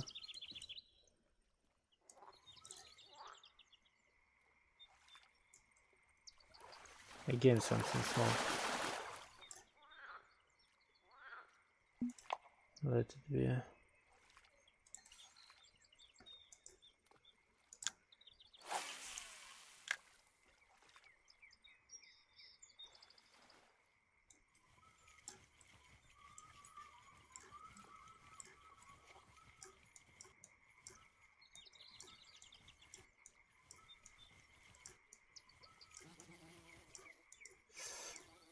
Again, there was something nice.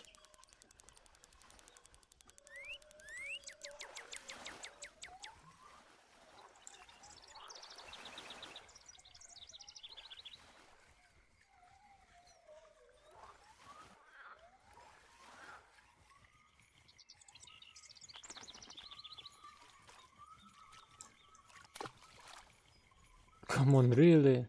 I lost it.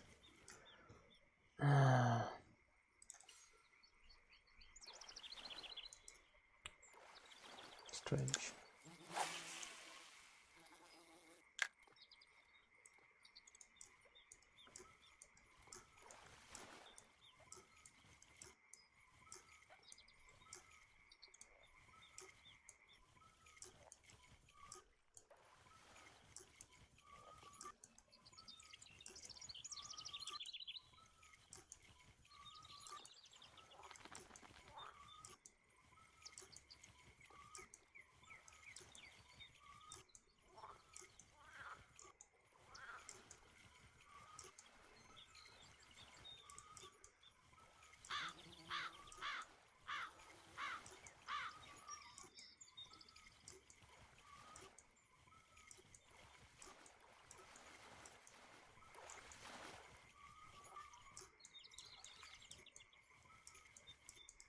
Okay, we will get nothing.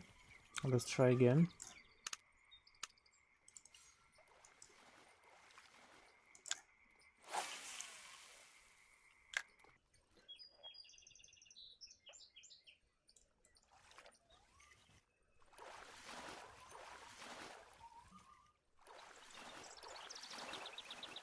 Nice.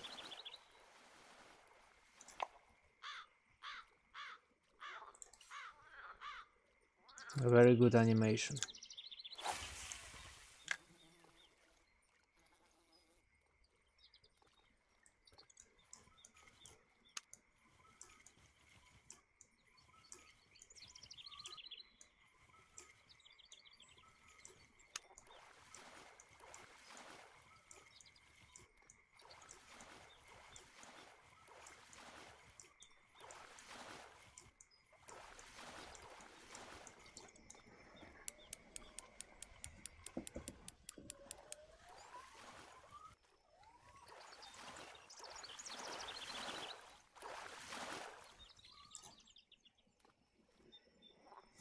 Again, small. What we have? I need 1,000 and 100. 1,100. Okay. Very far away.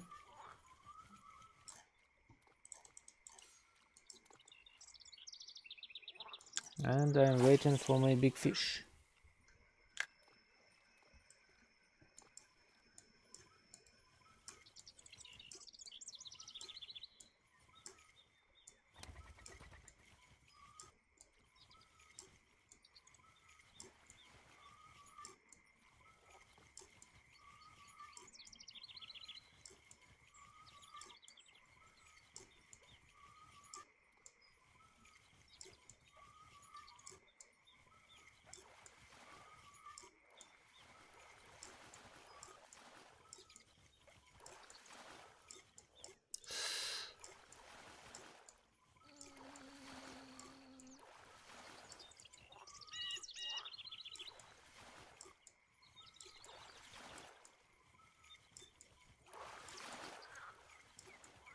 Oh, what a shame, we lost it.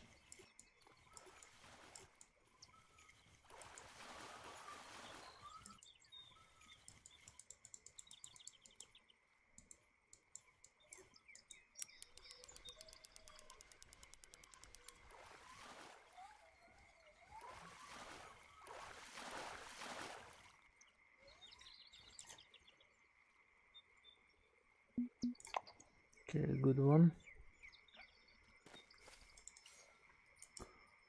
Let's try here.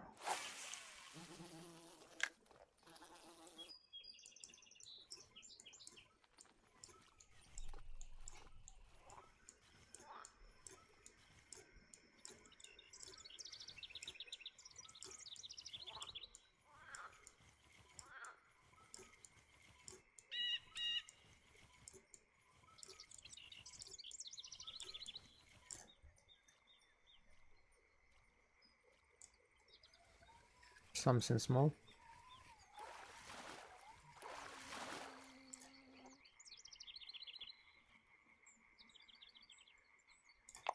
Nice. Let's try here.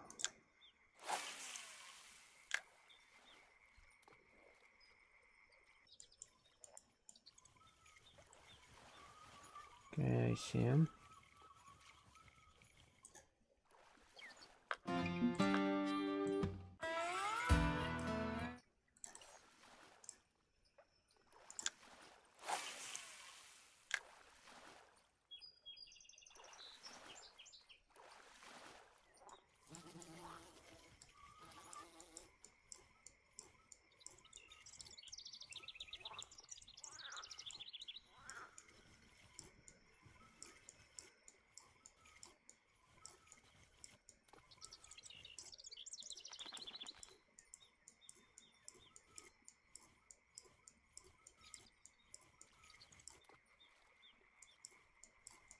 Okay.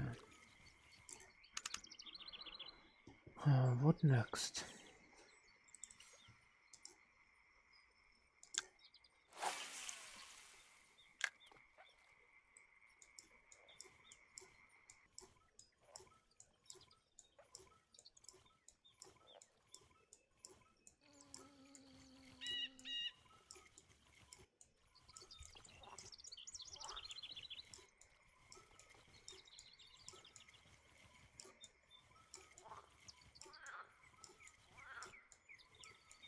Will we get something?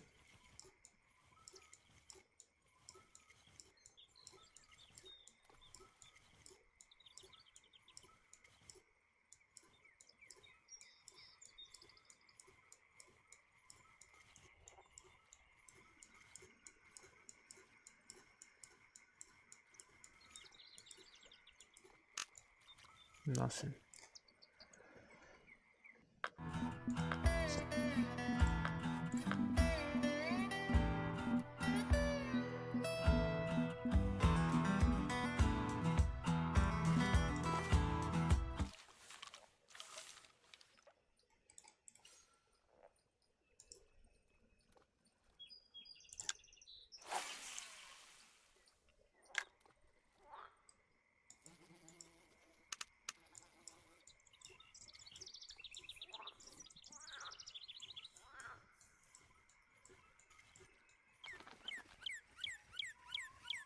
Here's something small.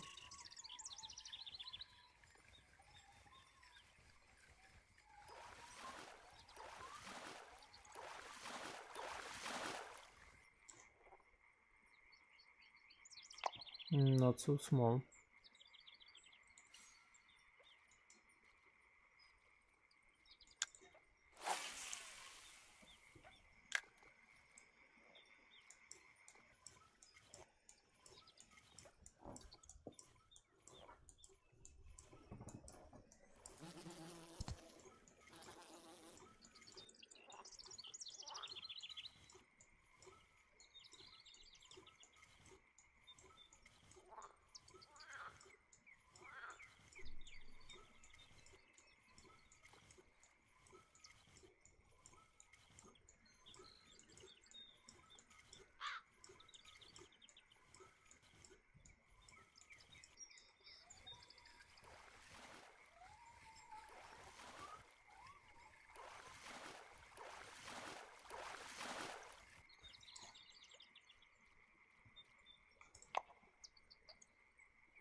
Nice.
Almost 9 kills. We need more.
Nice.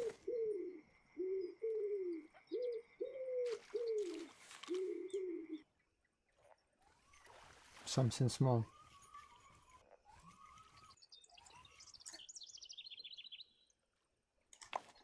Let it be.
Nice.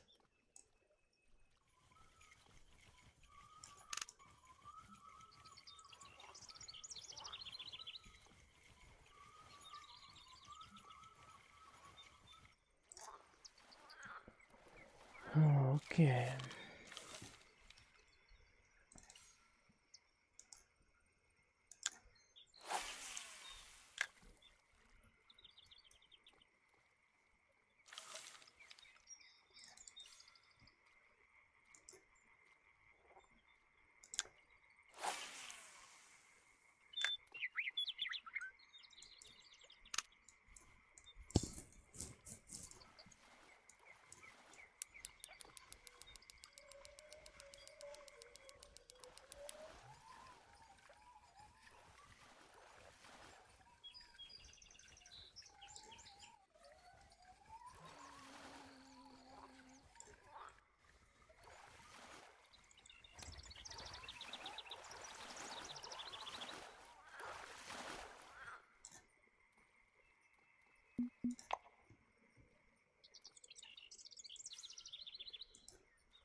Nice.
Something big.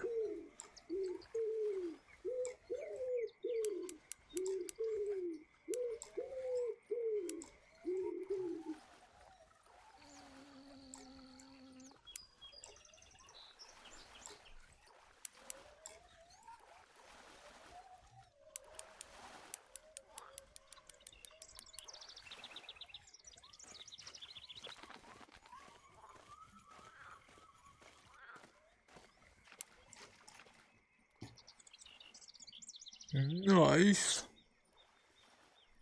What a fish, guys.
And what, we have time for one more fish to catch.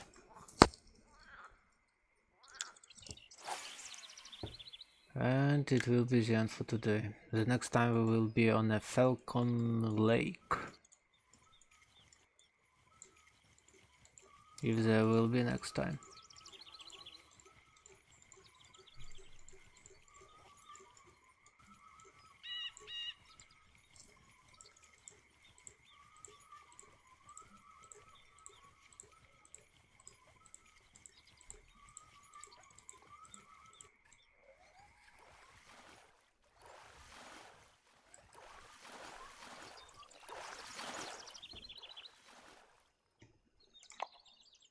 No, we need bigger fish. It's too small.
This one, perfect. And well, guys, that's all for fishing. Now I must find out how to take all my stuff.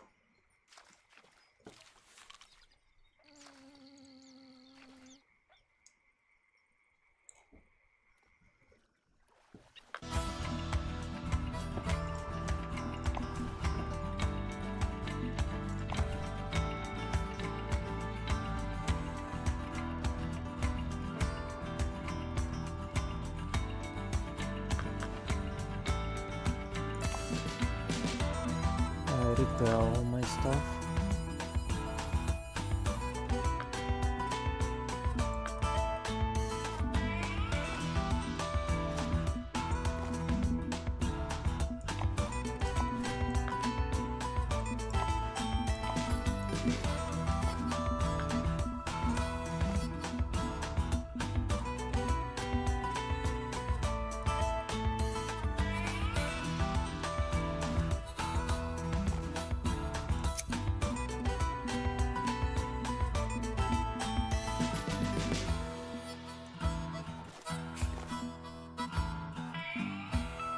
Right, for today it will be it, so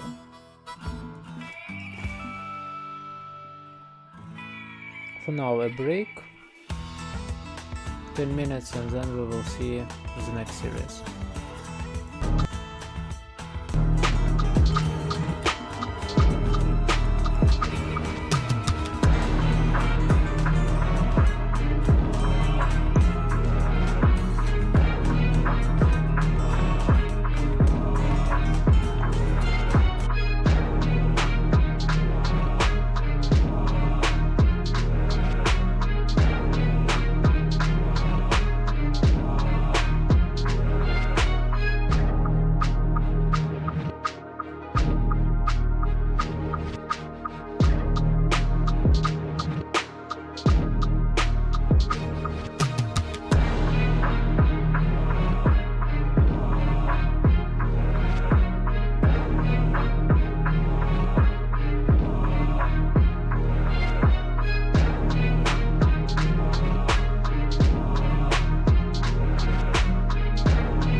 10 seconds remaining. Radiant team ban.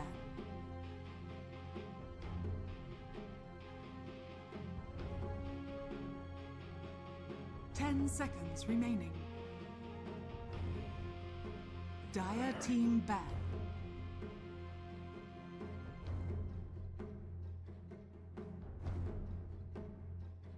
Ten seconds remaining.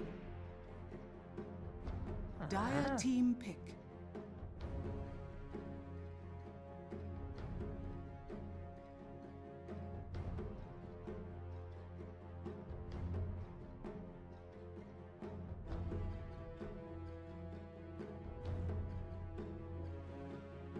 Ten seconds remaining.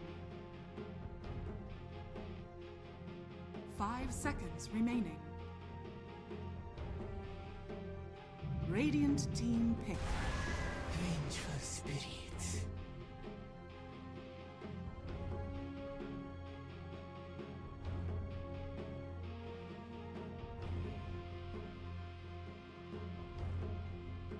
Dire team ban.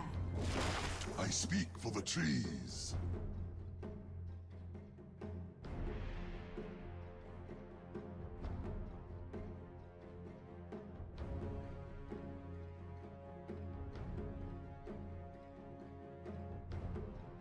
Ten seconds remaining.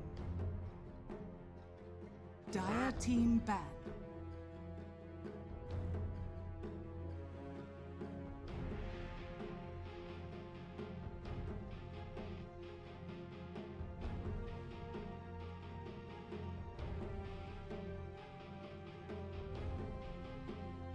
Ten seconds remaining. 5 seconds remaining.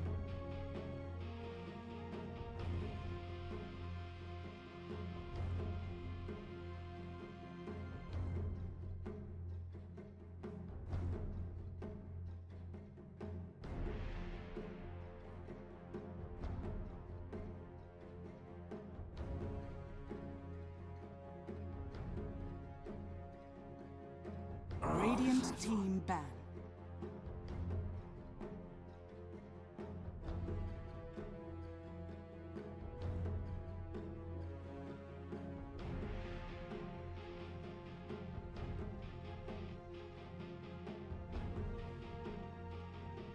Ten seconds remaining.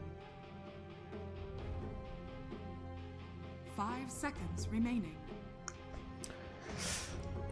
Hello guys, and what we see? Again, Nature's Prophet, this time for Team Hokori and Vengeful Spirit. Okay. Believers in Team Hokori.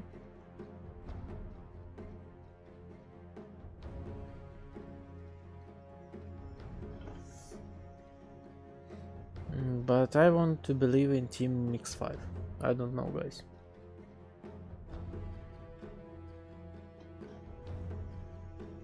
Radiant team pick.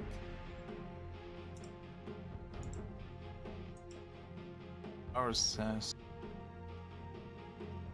What kind of tempo is Hokori going for? I mean, I do feel that like the second stage has just so much pressure without the double pick in the first phase. 10 seconds remaining. Because first phase obviously had the Nature's Prophet and the Venge, and then usually, like, you know, back in the day when we used to have double picks for the first phase, it was more apparent like what the other team was thinking of. Like in my eyes right now, stage 2, a lot of not a lot of bans and a ton of chaos during the picks. 10 seconds remaining.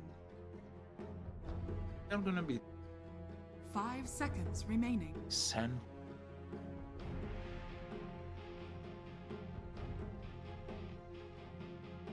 It's fascinating that we so many center see it being banned. It's like ban worthy. I think in terms of bans, like a lot of hero players that favor it, it gets intensively banned. In other tournaments we see a ton of centaur bans going out, but it's like South Americans want to face it, or they're maybe even expecting it. Centaur, with 17 appearances, already has 9 victories under its name. Let's see if I can get its 10th victory here with Hokori. Of course, in the hands of good old LSM. It should be pretty much straightforward, although I do not see Arzen's hero just yet. Monty and Chan will definitely be happy with this support combo. Swap back, avalanche, toss, everything you could ever want. This armor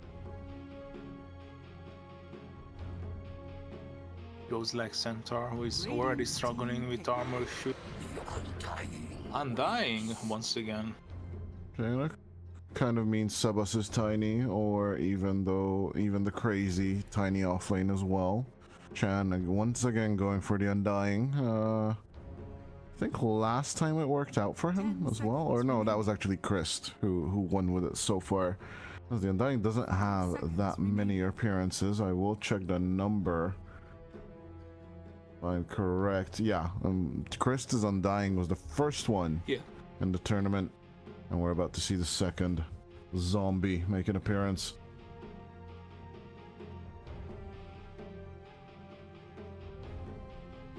Yeah, the tomorrow schedule not out yet. Teams are kind of scrambling which match is going to be first. The upper bracket final or the lower bracket final. Traditional, it's usually the lower bracket semi-final, and then the lower bracket final on the last day, but we shall see what we will get. The Timber Saw getting banned, picked, my bad, and the DP as well. It kind of indicates to me that the Timber should be on the mid lane. I don't know, I'm a bit here.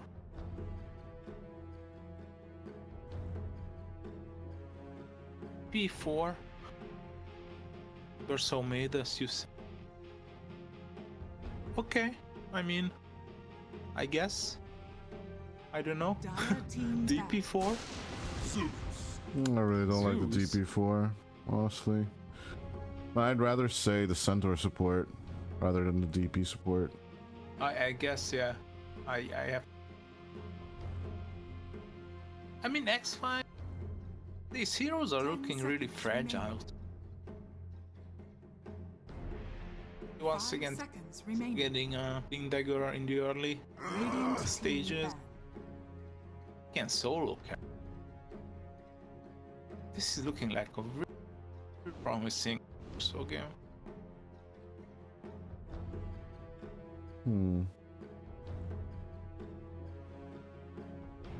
We'll see about promising later on down the line.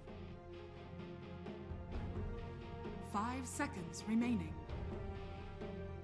Even out Slark.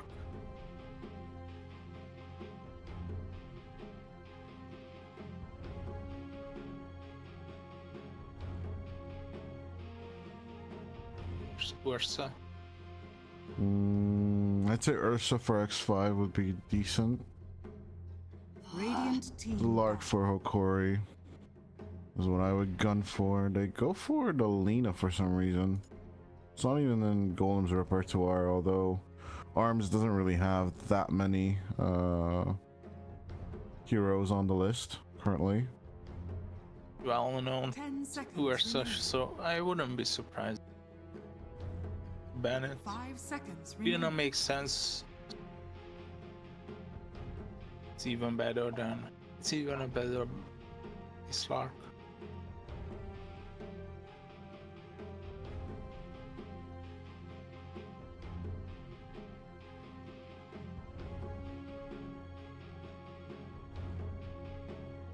Wonder what the other support is gonna be on Hokori. Yeah, it's either the DP or the Centaur. You are absolutely reading that correctly. But in my eyes, going for the Slark and then going for the DP Exorcism. Overall, you'd rather have the Stampede as a utility and the Exorcism as an offensive for objectives and towers, but... Well, what if it's a safe lane Centaur, Death Prophet, Timber zone free, they're just gonna take like a Rubik or something. But what is your carry then? 5 Centaur. seconds remaining. Ew. Or so. Ew. That sounds disgustingly slow. Even the Timber carry, like, well, if it would be 2017 or 2016, I'd say you're absolutely right, but those are old tactics, and I don't see that being a good carry position. Especially in this situation, you rather want to carry that can address the Tombstone, get on top of the Zeus. I'm rather reading like the Slark, as you previously mentioned for Hokori. Or, hear me out, I think Troll is should have a decent time in this game so far. Yeah, sounds good ideas. On X5, getting rid of the Alchemist. Wind Ranger at your service. Not having the best of performances last game. In the Silk versus Stereophonics series, but Alchemist has been pretty popular. I'm checking our partner site Cyberscore for them stats and for them numbers. Yeah, find it so far. 5 seconds Bloodseeker. Yeah, Parsa. Alchemist is sitting at a solid 6 games so far, and only 3 wins. So not as effective as during the qualifiers. Just go for blood. Why not? You may now select your heroes. Spectre. We ignored the Zero yesterday as well, but That's true. I'm not sure besides MNZ how useful it is. So Nice call. It's gonna Centaur 4. yeah, it only makes sense. You rather want the DP as the carry, as LSM. I think he even plays the DP in his repertoire. So, but with that check, we shall go on to a tiny bit of a break, and we'll be back with game number 1 between Hokori and X5. Zaki Shraklam.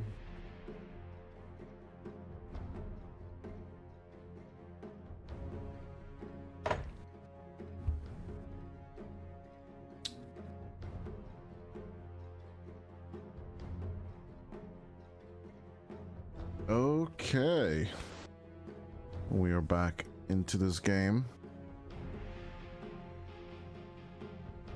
Hermit takes the off lane Tiny, and we are actually gonna get the arms Wind Ranger carry here. Actually familiar with these. The hand. Well, the hand is the standard Decay Immortal. The head is a weird Tombstone, I believe. And his back, I believe, is from the Frankenstein set, but Yeah, that one. Recalled. I don't like that one, to be honest with you. Yeah, it's just not sympathetic. Well, what did you expect? I don't think so. Prepare for battle. As the instant TP out comes from for Austin, he's gonna try and move over onto the aggressive. I think I'm predicting Hokori for his first game, my friend. I think I have to join you.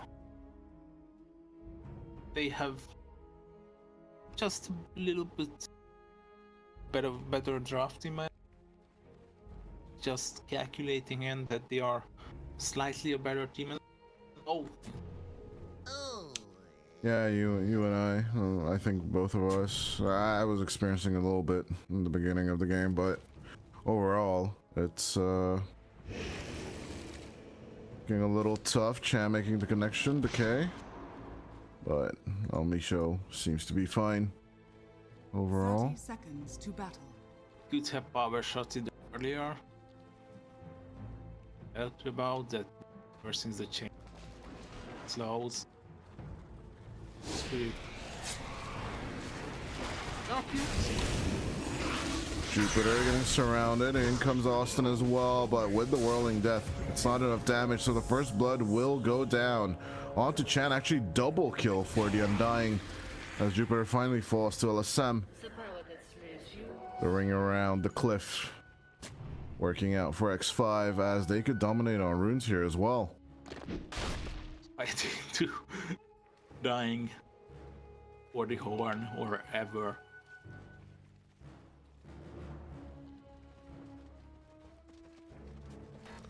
Get to the I'm sure we'll be happy with that exchange. At least a bit of delaying onto the Wind Ranger. Well, I just need a power shot here though, but a significant amount of damage coming out from El Micho. Yeah, and tanky boy after all. yeah, and he gets a pretty basic health regen.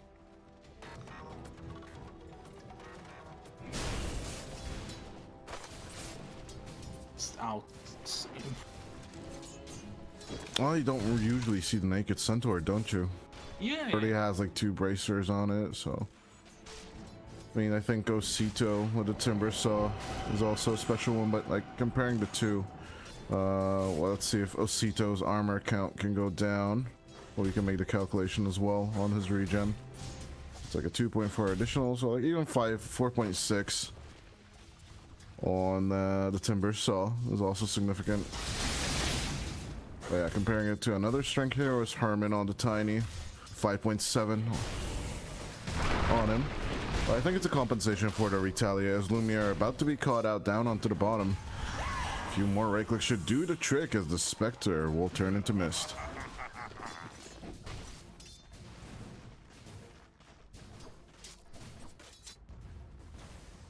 Using the fact that the better spell repertoire.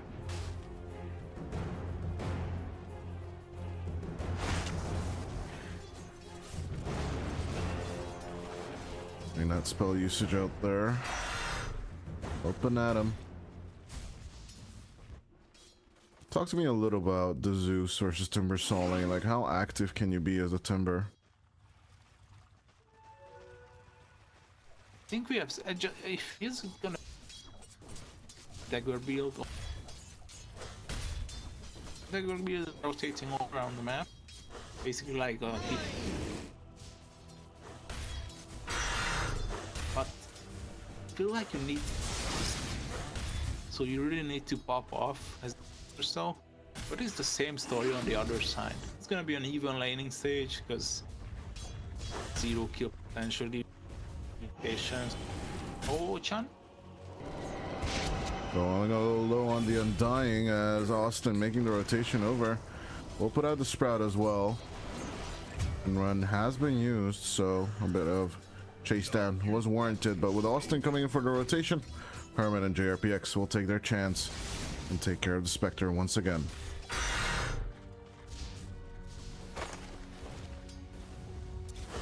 Luckily, Spectre is not that type of hero who cares that much if it dies in the early stage. Yeah, our laning stage is hard anyway, right? Yeah.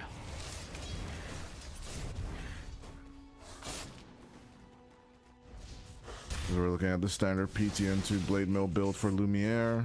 He's gonna need a lot of time to be online. Oh. Goodness. Natural.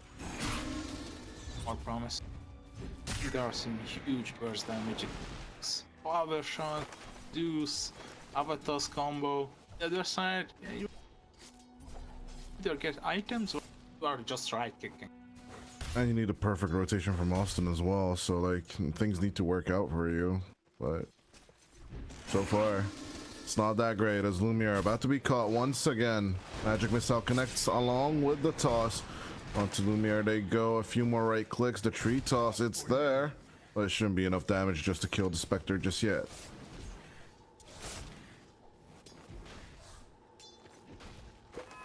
Up top, LSM falling a little low, but the Spirit Siphon will leave him out. Amisho running some defense play onto the DP. Sebas. We'll need to disengage from Osito at the end there. The damage was out. As Hermit falling low as well. No kill happens on the map. A lot of people low and no Thunder God's Wrath just yet. Well, Sebas is doing his best to get there. On the other side, Elmi show. Oh! No stomp. Patience. But nice little bloodstone coming out. Onto Sebas, connects Osito. One more right click should do the trick, but he doesn't get it off in time. He got boost though. He can catch up to Sebas. Austin stopping the TP, but then looking for the other correction. Misho with the catch up does get Sebas. Can he make another contact? Chan would be big. But Austin doesn't have enough mana for the Sprout. So, ignored. Another Avatos combo though onto the Spectre as Lumiere needs to back off. Magic Missile was there, but they didn't use it on time. And they can go for the deep dive. Yeah, you got Zeus. You've got Zeus, indeed.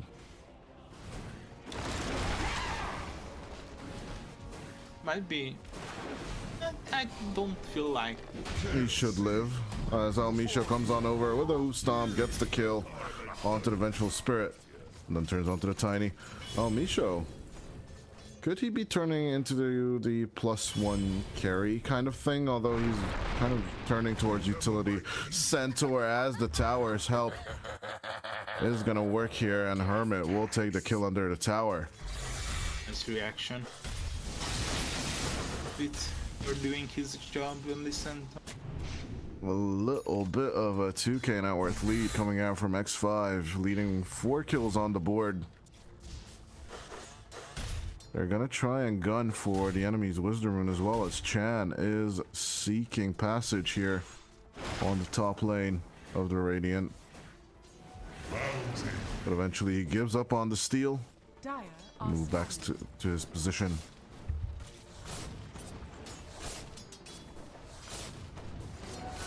Super advice checks, it's actually the Tiny.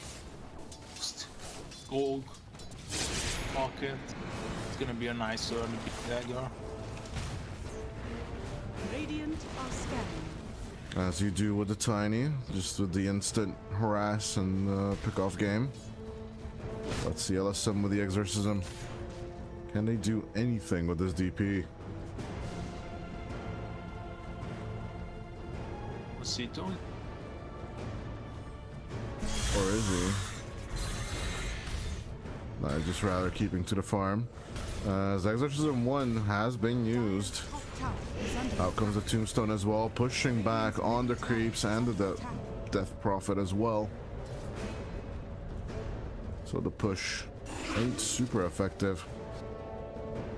Yeah, it's a little underwhelming. They got bombs though. There's that hoof stomp, and it will turn into a kill as Osito finally makes the rotation.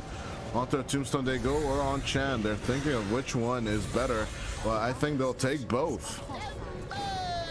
Radiant's middle tower. As that does leave Lumiere out on the open, down on the bottom. The first time. Here comes the cavalry with the Sprout. They lock in Hermit. Can they get a kill? Osito looking with the Timber Chain, and then will connect with the Chakram, a burst down onto Hermit, as they'll be looking to get Jupiter just as well. Spectral Dagger on him, and it's a killing spree coming out from Osito, as the Thunder God's Wrath does give off position, but you cannot kill while the Timber Saw is just chasing on you. Don't really have mana for this turn. Nice triple decay coming out. As onto Sebas they turn. They do lose Misho, but they're still gonna get the mid laner, as Osito and Lumiere trying to turn onto Chan, but all that level 3 decay damage is coming in hot. As Chan will take out Austin, will turn in with the Flesh Golem, and that is the power of the Undying early game. This hero is extremely broken, but Osito taking the kill, and will get the Ultra Kill. Will he go for the Rampage on Hermit? Nah, I don't think so. Yeah, Hermit is just too tanky. Yeah, Timbersaw, you were this hero and going to be high damage dealer. He's gonna go for the Eternal Shroud. I'm not really surprised. He's getting kills without dribbling them.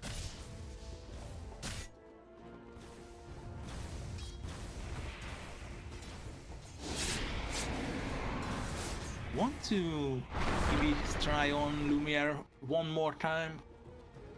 Yeah, just Avalanche scare him away, as Arms also facing the gank of Osito and Austin. We'll give up on the chase. Sebas Seeing the Invis rune will dodge out of harm's way. Radiant's bottom tower All he wants is the under charges attack. overall.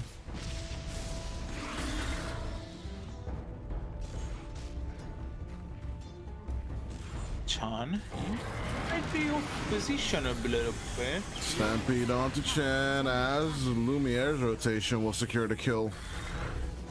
So that the Undying cannot escape. And finally, Dire's top their tower first is objective falls on the map, which is going to be the top safe lane tower. Blade mail.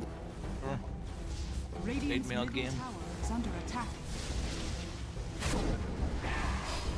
Bob Misho, he might be in trouble. Caught out with the magic missile as well. Sebas doesn't even turn around. Hermit with the avalanche toss combo onto the DP they go, and it's a double kill for the Tiny, and they can just keep on going. Osito coming in for the combo. Sprout available in 5 more seconds, but there's so many trees around.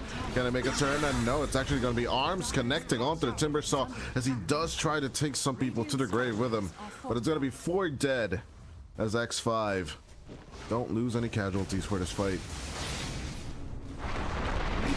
What's Hermit doing? Radiant's middle tower has fallen. This Shadow Step Dire's just top came off tower is under dump. attack. But would you move into so many Radiant's people? middle tower is under attack. I guess. I know, I think reality has a 3-second cooldown. Like, switching back is way harder.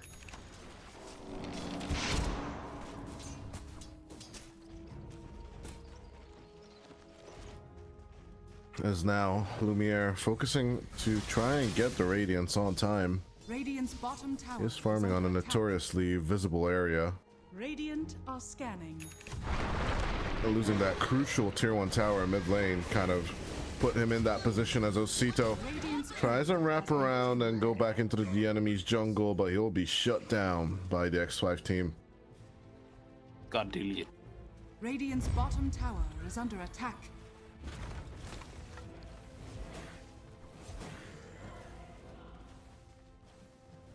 Four-man smoke up coming out from X5 as they're descending onto their enemies. Over here, Almisho not gonna get controlled on. The Wave of Terror does connect onto the DP. They're looking for Radiant's hanging bottom heroes. tower is under attack. As Austin tries to hide in the trees, does have teleportation, but Chan just finds him easily on top of that Thunder Strike, and he will accept his fate. Not even gonna try and fight back on the Nature's Prophet. That's a D4, a kill on the position 5, the tower. So, you know, they are looking good once again on X5. Pulling more of the map. Shot down the Spectre. Dire's middle tower is Strops is farming. Like, are scaling here with Radiance. Looking a bit. Well, let's see. First of all, they'll meet here. As nice shackle play onto the Spectre, who stomped, trying to mitigate this as Austin comes on over to help out, swap out onto Arms, saving the carry as Lumiere stuck in the thick of it, will out Shadow Step onto Arms and get the kill as Osito arrives just in time for the play. As Sebas with the Thunder God's Wrath will take the enemy carry, and some more players. Exorcism committed, but it's Osito Almisho. It's the 3 of them. Nice turn on 2. The Undying Chan will fall, but with Almisho lost, it's again a 3v2, which Hokori should not really take. I just really feel like this Death Prophet is having tough, not just a tough game here, the tough laning stage. Just cannot get his items. That's a really, really bad signal when you are out your recipe earlier than the items. Oh, he's gonna go for Blade Mail as well. I think this is a good Blade Mail game on every hero. So it would be beneficial. Austin got one as well. They took my statement seriously. Let me just quick buying them all. Basically, is the name of the game. Radiant's top tower is under attack. But X5 coming around with another round. Nice toss back onto the Nature's Prophet as it does spell his doom. Yeah, I mean, if you're having a good time as the Nature's Prophet, you are gonna be always feeding on. You are disrupting your farming pattern. You don't have treants. You cannot push out lanes. You cannot cut the waves because they are having the Zeus. TP rotations are there. Speaking of the Zeus, onto him they turn. Lumiere coming in with that shadow over that spectral dagger. He's just right clicking intercept us as much as he can, but the cavalry trying to arrive as the silence is out there. The tombstone lands, but they can just skedaddle out of here, avoiding all the zombies and the damage. Seba's getting lost there due to X5 fooling around on the bot lane, and Hokori trying to keep up with farm.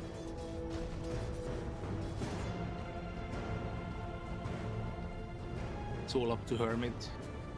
The Echo Saber time. Once again, up to him and JRPX to make stations all around the map. Find the Spectre would be a huge prize though. AD in the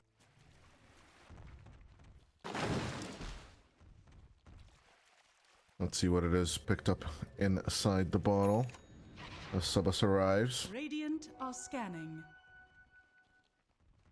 Nope, still not changed. It's still double damage. Oh my god. Still don't understand why you would put rocks in a bottle though.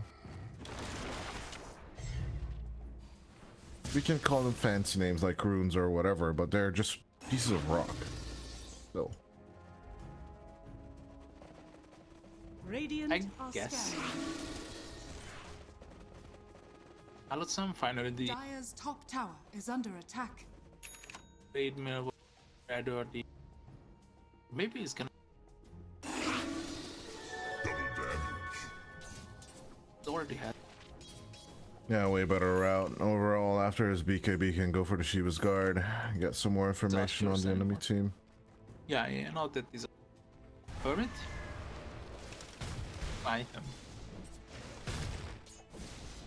Well, I don't think he has much of a choice. Going for more of a damage output play. They move on to Chanum on Dire's top. top tower is under attack. Yeah, if I were Hermit, I'd rather go quickly on the objectives. X5 is definitely on the timer here. One of the reasons why we said that this game should be Hokori's Dire is are that scanning. even now they might be down on kills, they might be a little behind on net worth, but they're just doing so good, you know, holding on to life and trying to give Spectre as much space and time as she needs to get into this game. As rotation back up to the mid lane, Elmisha once again dying. Rasta not coming over as Osito in a bit of trouble. But looks like he might just escape the enemy if he keeps on moving like this. Stop, force stuff up, right him time. But Lumia, you credit to this guy, he's farming way to always evading the enemy. 25 deaths on the remaining stage, he's much back into it, but it's the Zeus would know how low the Spectre is. Radiant's I top think that's tower why you is under suggested attack. Bloodseeker. They're just going for the combination between the BS and of course the Zeus.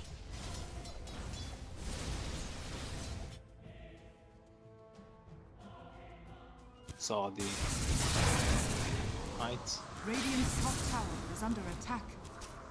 Dire's middle tower Damage. is under attack. Arms was present in a few fights so far, but definitely absent in most.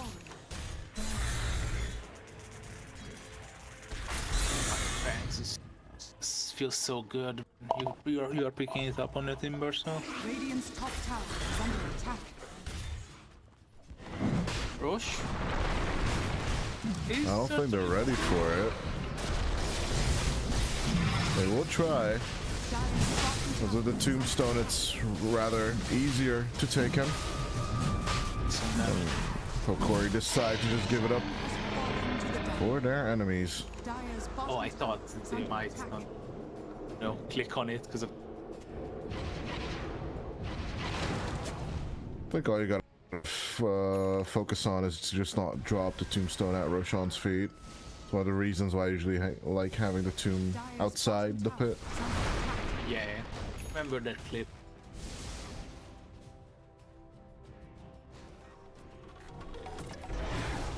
Stop dropping the shield. They have mistaken the age. Oh lol. I remember the days when Aegis was sellable. And we showed them. Great throw. Execution. Chan now has the tombstone save, but keep in mind. I don't really feel like this is a place where Hokori should. This is a big mistake. I highly agree. Both Elmisha and Austin backing off. So is Osito. Sprout for the block in. A good little play coming out from Austin. Rich studies on the.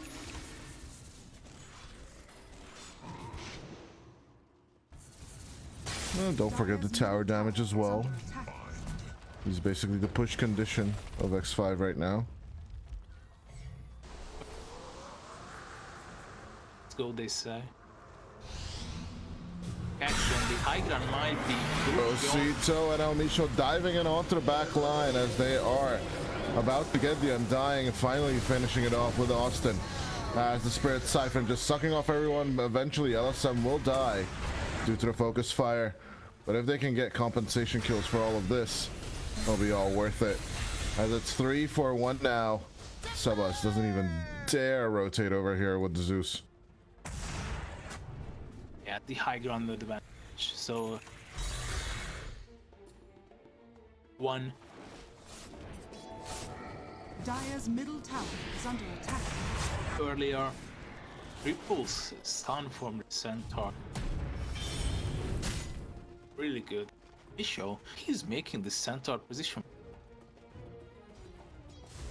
I mean, it's not that big of a surprise. We've seen some support centaurs before, but Misho definitely making it shine.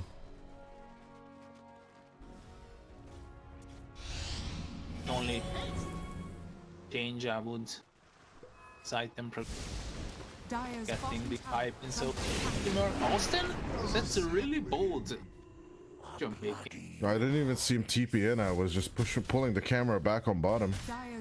So that's where I saw him first. He was just TPing there for no apparent reason, actually, as Misho. Nice shadow step coming out. On from Lumiere's with the stampede. He doesn't go on for the chase. Arms swap back. As the Spectral Dagger is arriving from the second play of the reality, but overall, Lumiere will go for the escape instead. Know that they just gonna be expiring soon. She has a big dating. You are forcing them to. We were Hokori once again. Time is just passing by. Clock is ticking. That's why as I smoke up, they want something. So with the feel like okay, they got division. Might be already. They're gonna go in with Hermit. Avatar's combination onto Austin and Lumiere. The Thunder God's Wrath reveals the enemy team's fleeing lineup. X5 Gaming. They're just done with your shit. Yeah. Want to push. Once again, initiating onto Sebas, but he's a Zeus. Man. I don't know what you do against the Thunder God as a Timber Saw. Gotta back off just a little. A little bit more RESP CT. That should be coming out from X5. As Elmisho caught out. Still managing to use the Glimmer, but even with the Stampede, it's just going to be a relocation spell. They cannot cut down the mid-wave, and they will be losing their tier 2 tower for it. There's Osito. Getting chased by Sebas is never a good thing, as Spirit Siphon also. Just can't really shake off all this damage, and finally The Timber will die as Lumiere moves on over for an eventual spirit as the compensation kill, but LSM also dying for this. Arms with the chase. There's a shackle. It doesn't connect to a tree. But Arms at least giving off information as Subus moves in as well. They're gonna surround the Spectre here. The toss play onto the Zeus.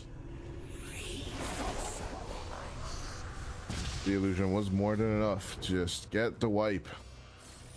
As X5 Gaming, they're looking more and more solid by each and every minute.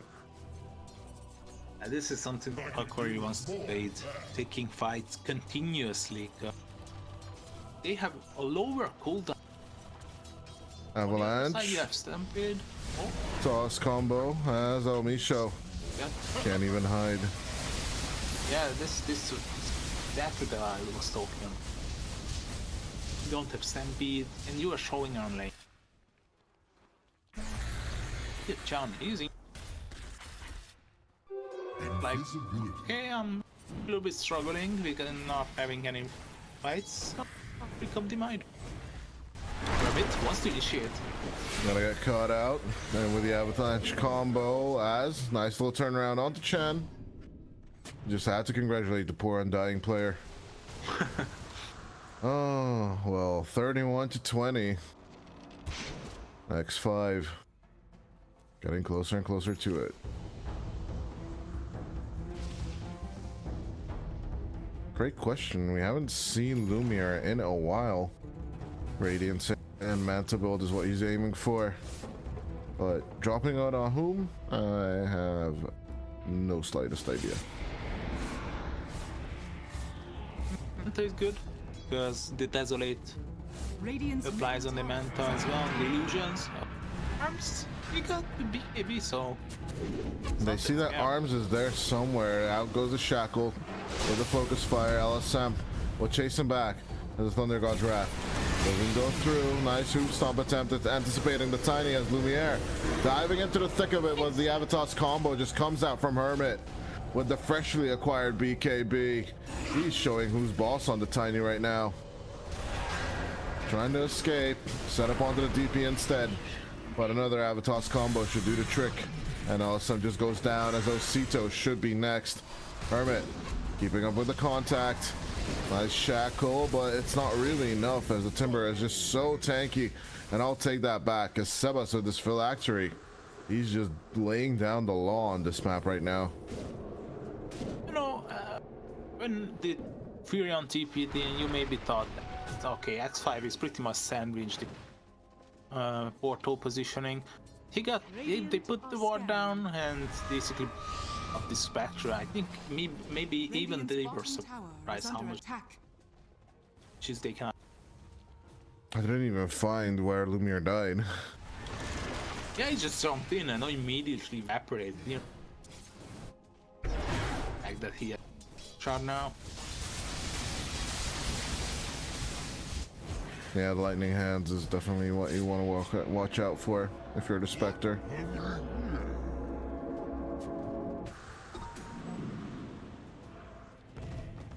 But I don't know. I'm still not 100% sure this is an X5 game, even though Gaben is telling us 70 or actually 69% nice on the win probability. But 35-20 and the 12k net worth lead, that could just change in a heartbeat. Yeah, of course. Again, gotta keep an eye out for the rating. But X5, they can slowly snowball, getting objective, just lining them up perfectly. Then, yeah, if you're an X5 fan.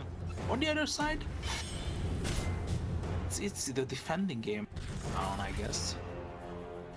Just cannot take plays anymore. Smokes as you did previously, now defend. Austin getting caught out and destroyed. Sacrificial lamb being left behind. Unnecessary sacrifice for sure. Into the wave of terror, almost a connection. Shackle shot available onto Amisha. It goes. It doesn't connect to a tree once again.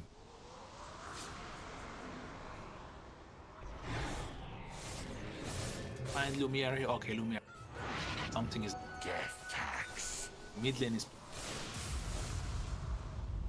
Yeah, Thunder Girls were just a slightly bit late on the time. Dire's bottom tower is under attack. Nemesis curse on Zeus. Yeah.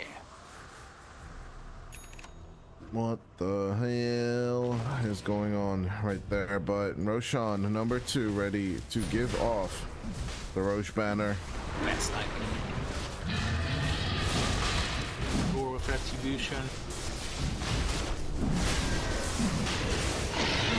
If you're Austin, I would have just keep. I mean, you just don't care. Valve that. Suicidal Lamb on the Nature's Prophet still. Are you sure that you want to fight here, Hokori? I feel like this is a good idea. Well, they're still gonna try as Okito diving forward with the Timber Saw. Nice avalanche coming out from Hermit. Setting up into this fight. A bit of spectral action from Lumia trying to connect onto Sebas as the focus fires on Spectre, but he's dishing back the damage. That is the Aegis though. As Lumiere gets locked down, Jupiter will also fall. They're looking to create more control with the Tiny, but saving arms here is the #1 priority as Sebas is out now safe. LSM sitting on the thick of him with the Exorcism, but he will just fall. It's only El Micho now left alone on this map. X5 Gaming can just go for their second tier 2 tower. I feel like they just cannot answer the Zeus anymore. He just right clicks on the ground, A clicks on the ground, and just like a StarCraft player played with his foot for like 5 or 6 seconds. Sometimes you just need an extra arm.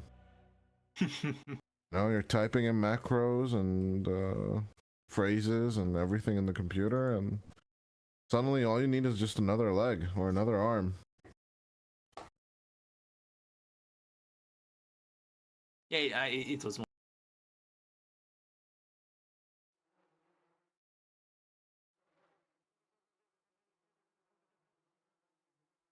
I never assume any bad manner against any Brood War player ever. Especially after meeting Grubby. Or getting the opportunity to have Grubby in our little community, of course. He always does. He's touching. Age from. And the fact that he was using like unorthodox strategy, surprising. Any game he touches turns into pure gold. The guy's got talent. Yeah, this is pure talent. Radiant's bottom tower is Yeah, me and actually Suns fan and Cinderin have been talking about it on the We Say Things podcast, and just Grubby is just exceptionally good at the grind mindset, of course. A lot of people, especially Cinder, has warned people not to follow in his footsteps because he's a special case. Of course, having been playing professional video games from the age of 21, I believe.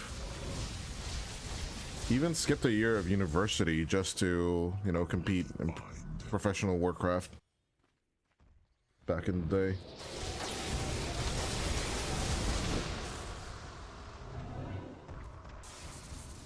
Decent shard for high ground push. Midas is paying off height.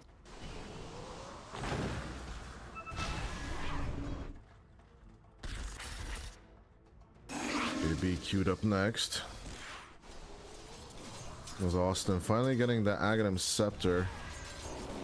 Although the creeps almost killing his courier though. That was a little close for comfort. A gift from the goddess.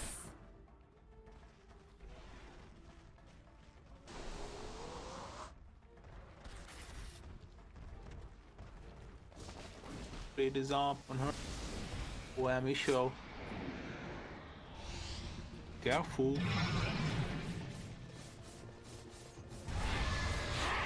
First. There goes Chan as well. Swapped out. The Venge is offering himself as sacrifice. But a silence up, it doesn't really work out. With the Stampede, they'll just run out of there on the Hokori side. Can they re-engage? I don't think so. X5 is quite happy with this. They should just disengage, yeah. Exorcism, Stampede, everything was used here.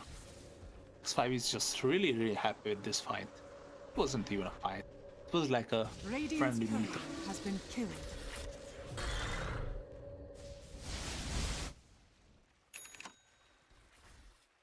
Dire are scanning.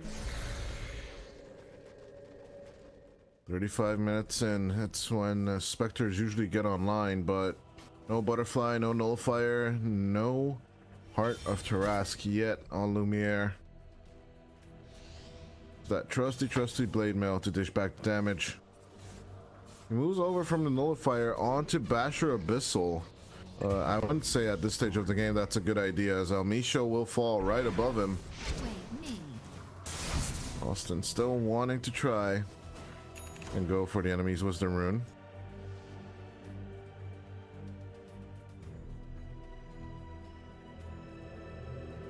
Anymore. Giving up on that dream. It's 41-21 now. 35 minutes into the game. With a 21k net worth lead, X5 Gaming. Is it still as cut and dry and that they should just walk onto the high ground after with the next Roshan? Or does Hokori have anything to hold against this? I feel like they are not using Radiant's bottom tower powers. is under attack. Nice combination. They have to use them. It's pretty defensive Radiant's middle tower is under attack. state of mind, because they are always using a Stampede to disengage. Never even start the fight with the Stampede. Or X5 using the opportunity of the double catapults and just damaging down the tier 3 tower. They're just gonna force the issue on the mid lane. They don't care anymore. Radiant's middle building damage is there by Hermit. Shard is looking top pure. Sebas, he's basically unstoppable. 3k HP on his Zeus, he's just right clicking. Yeah. As he should, and as Austin gonna get jumped on. Nice toss up. In with a play, Swapperoonie coming out, but Jupiter, they're going in hard, but the position, it's not that perfect. There's the 3 cores of the X5 are looking a little low. Finally, Sebas will fall with a 6-time streak gone. Hermit will also follow. Tito, he needs to keep on chasing. On to arms they need to go. Get some vision on that Wind Ranger, but can they get the kill on that Wind? As it's a dominating on the Wind. Osito, it's all up to him. Can he press? His Whirling Death on time as arms. Finally dying. JRPX with the swap. Ash Chen will take care of the DP. And Austin, all alone, gets shackled off. And there's that team wipe coming out from X5. 88 strength being stolen to DK. He was sitting on 7,400 HP. They are just too tanky on X5. bottom tower is under attack. Effectively So pushing. hard to kill. This was the fight you were looking for, Hokori. You are not gonna be getting a fight better than the previous one anytime soon, or Radiant's bottom tower. simply losing. I think there's still going to be a 4v3 or 4v4 fight left in the Hokori side. It's still pretty or relatively early in the game, as Arms can't really push here all alone. Are under attack. He needs the help of Hermit with the Tiny. But he's going to try and go for the Megas, or at least set it up with the tier 3 tower. Is under Radiant's top tower has fallen. Lumiere. Yeah, I'm gonna force it. Get Roche. Secured, don't make any mistakes here. 7k down, but though they can putting a lot of damage with them. They might be fragile side because they are losing a lot of strength because of K output. Their damage output is still okay. To survive against this. Yeah, not that many pipes or eternal shrouds besides Good old Osito having it on his body. Would argue Lumiere should have it as well, especially with the Zeus and arms. Going about with the Wind Ranger, but overall they're not really going for it. And what is a bit more surprising to me personally is that Austin is just not going for the wave cuts with the Nature's Prophet. I mean, to be honest, it's pretty hard against this. True. Woke up. I feel like Hokori. I am not a professional, but I think the mistake that they made this game is not buying enough offensive items, as you said. They already got huge burst damages. Lumiere just gonna get caught out outside his base as the Spectre falls for 90. This should be the game. With the carry caught pants down at his own home. 48-24 with double the amount of kills and the mega setup. I don't believe Hokori can do anything here. Exorcism is available and the Stampede, but else I'm going down. He should buy back if they want to fight this. It's 70 seconds without the Spectre as arms just sitting in your fountain. He's just taunting you to come out as the swap out comes in. Nice buyback coming in from LSM, but isn't on time. Triple Avalanche is going to make the play. The Dave on a feather puts back the Timber Saw into the fountain. Amisho gone for 70 as well, but LSM dying back here as they're just sitting in front of your home. The Ancient is exposed, and it's all X5s to take, as once again they manage to force out a game from Hokori. And can they shove them back down into the game? As 53-26 is going to be the end of it, and a 35k net worth lead.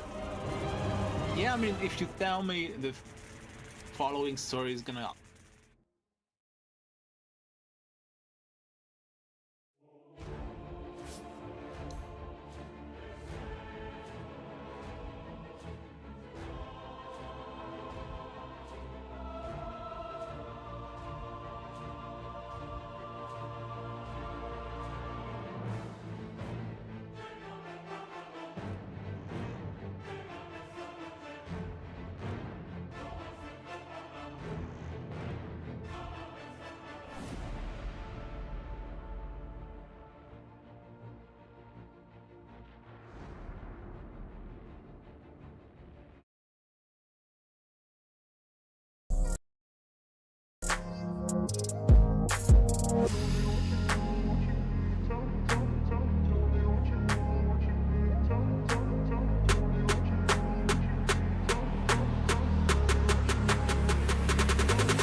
Radiant team What do I do? ban. Dire team ban. Radiant team ban.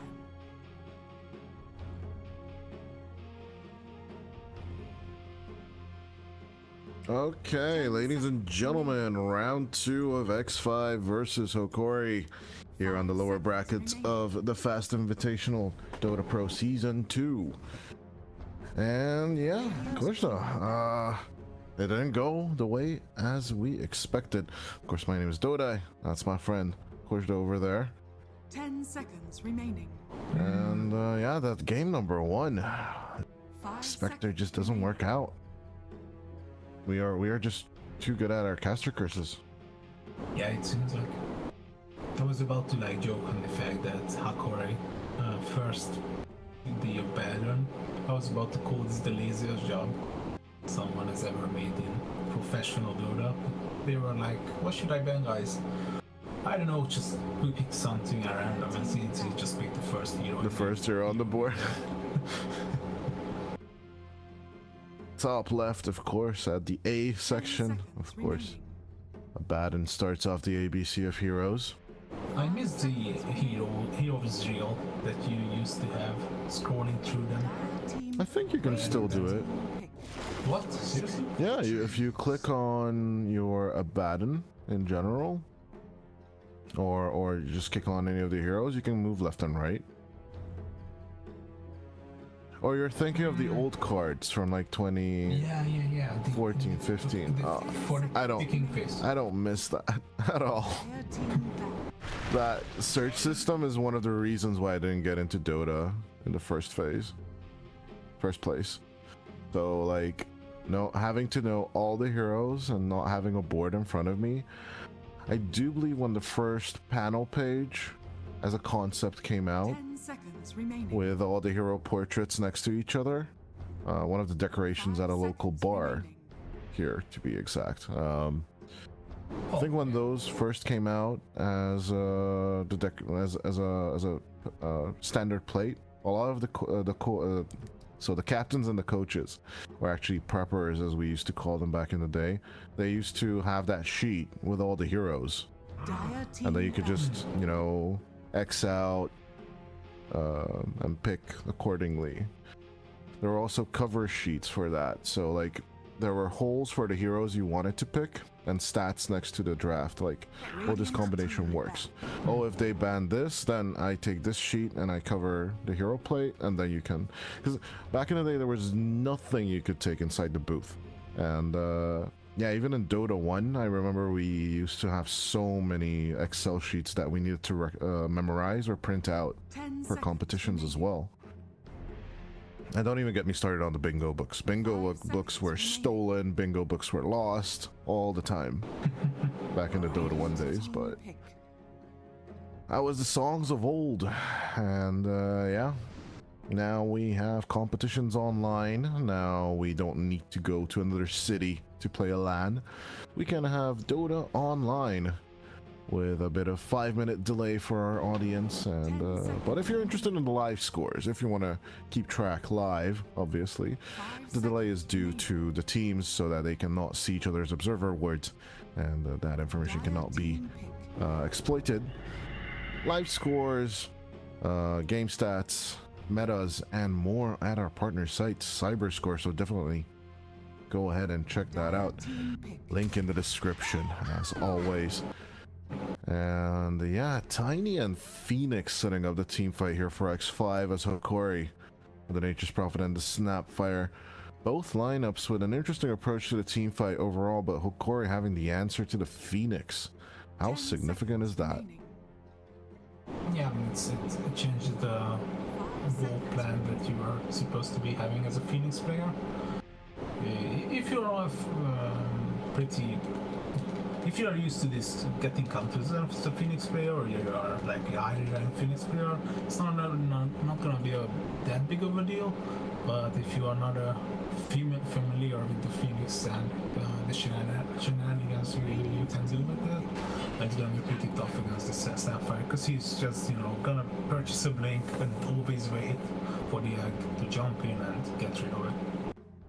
Go with a little shredder and the pew pew pew pew pew. Speaking of pew pews, I'm really excited for the upper bracket finals tomorrow. Oh yeah. Really interested to see which match we're gonna have first on the tomorrow day, but let me check the schedule. I do believe it should be lower bracket first. Radiant team pick. Oh, it does look like that, yeah. That's the schedule, although I do believe on our official Discord, Invaders asked for a swap, so we'll see which it's gonna be. Let's see. But yeah, Tuesday is gonna be the finals, ladies and gentlemen. So only 2 more days of Fast Invitational Season 2 left for us. It is looking spicy now with the Faceless Void. Nice little cover for the Supernova on top of that. Yeah, now it's basically fixed. Now your egg can be dropped once again. Defend it up with the bubble. It's been a long time we have lost in the Faceless Void Immortal.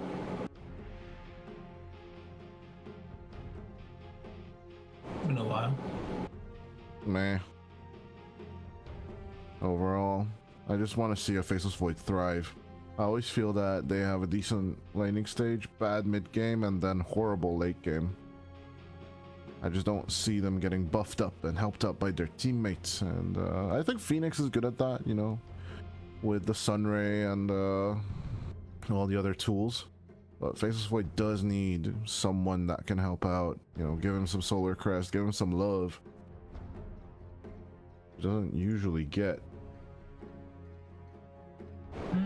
Okay, if you want to give some love to the Faceless Void or something that can prep the rounds for him, then go for the Lion. Yeah, helps out in the damage for sure. And even helps you take the kills. Or it will take the kills from you, so. Yeah. But overall, it's looking solid with the Hex, you know, a bit more control onto the Snapfire. And the Earth Spike is just great against the Clockwork that comes in with the hook shot. So until BKB, it's a tough approach for the Hokori side. Good answer to the Faceless Void, obviously. No question, no doubt about it. That's the hero you want against the Faceless.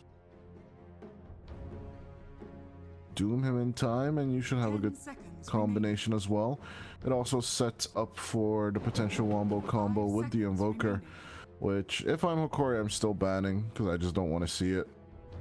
And then go for a carry that survives the Faceless Void or can just reset the fight. So I'm thinking Naga here a little bit, which does sound weird on paper. And my other option is maybe Morphling that can just waveform into the backline and cause some havoc. But I'd like to hear your take on it. Radiant team. I feel like when it comes to Hokori, it goes some hero that can. I don't really feel like you have to like capitalize on the fact that they are having a Faceless Void, but if you really want to do so, then I would go for just, you know, Troll, maybe Wraith King.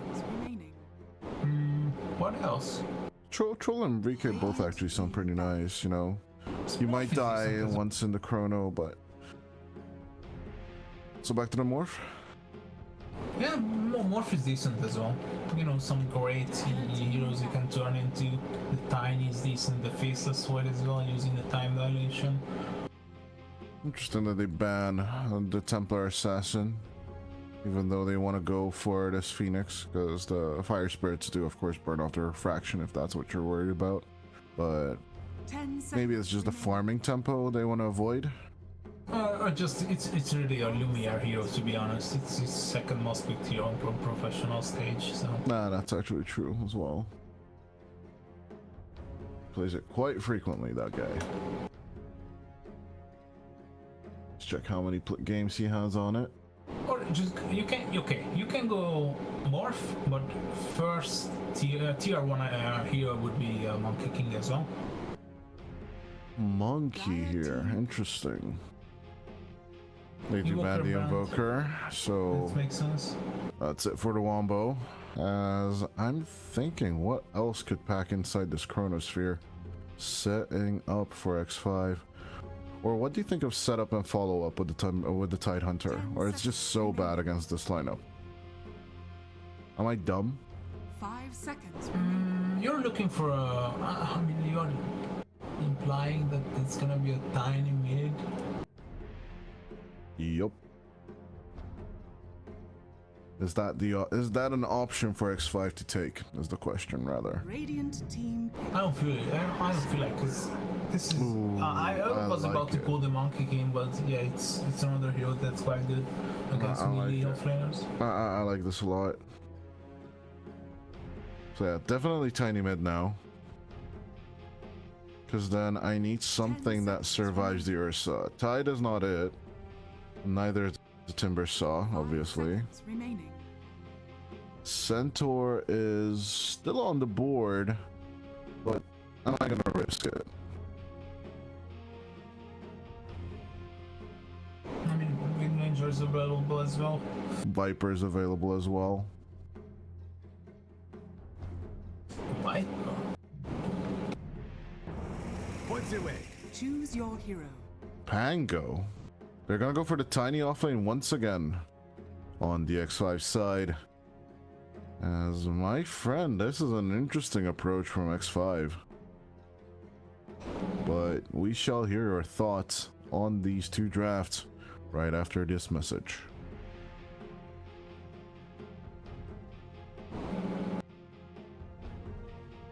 Gyorsan ki fogok cikérni. Okay.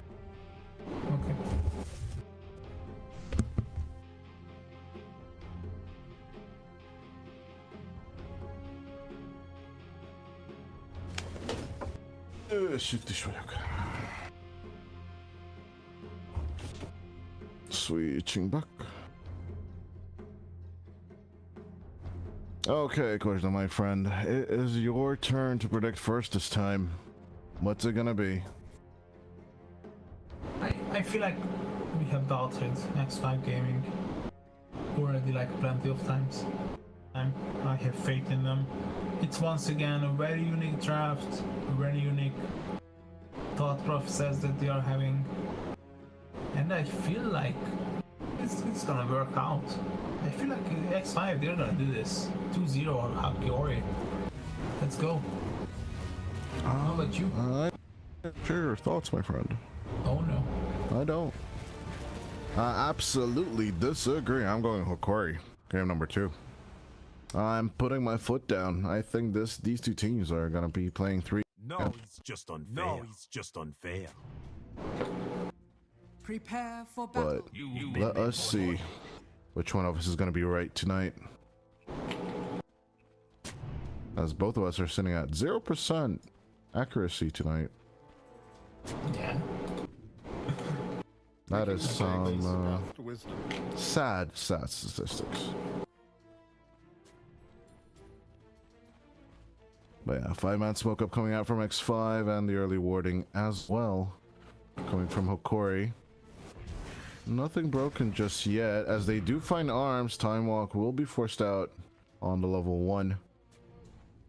As the smokes break, the Deep Observer ward selling everything about Sebas and Arms. I do appreciate Arms playing with this traditional set on the Faceless Void. We've seen so many Arcanas. It was time for it to, you know, just kind of cool down just a little bit. It's the original God of Fury in a sense. Oh, imagine him going for the Battle of Fury Faceless Void. I'd lose it. I would literally lose my mind. As Hermit and Jupiter will be turning on to Lumiere. Take down half HP of the Ursa and taking the 3 runes on top of all that. As Battery Assault connection onto Chan. After all that, it looks like X5 start off a little better. I look at the faces with Alice and they are just like holding hands and tipping or high-fiving each other. Friendliness is quite important. But speaking of friendliness, Osito on the grandma this time. What do we think of this matchup between the two of them? Slightly Snapfire favored in my eyes. You can go for the Scatter Blast and New Shadow. Just skip out the cookie. Hermit? That's a weird position that you are suddenly find yourself in. Surrounded by El Micho as well. It's gonna be first blood for the bear. As Lumiere. First blood. Yeah, I was about to say that his claws are red with the good no first blood, but overall it's a good start for the Hokori side, recompensating for losing out on 3 runes. 4-1 and only, but yeah, the bear is definitely gonna be under a lot of pressure coming from Herman and Jupiter. Despite this first blood going to the bear, I'd definitely not underestimate the lion and the tiny combo. As Lumiere looking to jump in with the Earth Shock, but doesn't decide to go onto any target. Jupiter, a perfect Earth Spike onto 2. As El Micho dies on the bottom lane. 2 arms at the same time, evening up the scoreboard. And Osito zoning out Sebas on the mid lane simultaneously. I'm still slightly mad at myself that I haven't read the Ursa pick correctly. This is a very good Ursa game. You can always go for the eggs, so you can use it while being disabled by the Chronosphere. Yeah, and Rage is definitely going to be Oh, Sebas on mid. big important factor. Sebas gonna get chased down. Hokori. El Micho setting up the kill. He needs one more right click, but he'll leave it for Osito. As under the tower to Grandma, one more right click should be needed at least. Oh, the tower? Chance should have chased, but yeah. El Micho dying to the tower denies some gold. And Osito and the boys are definitely happy about that. Double water rune for the Grandma.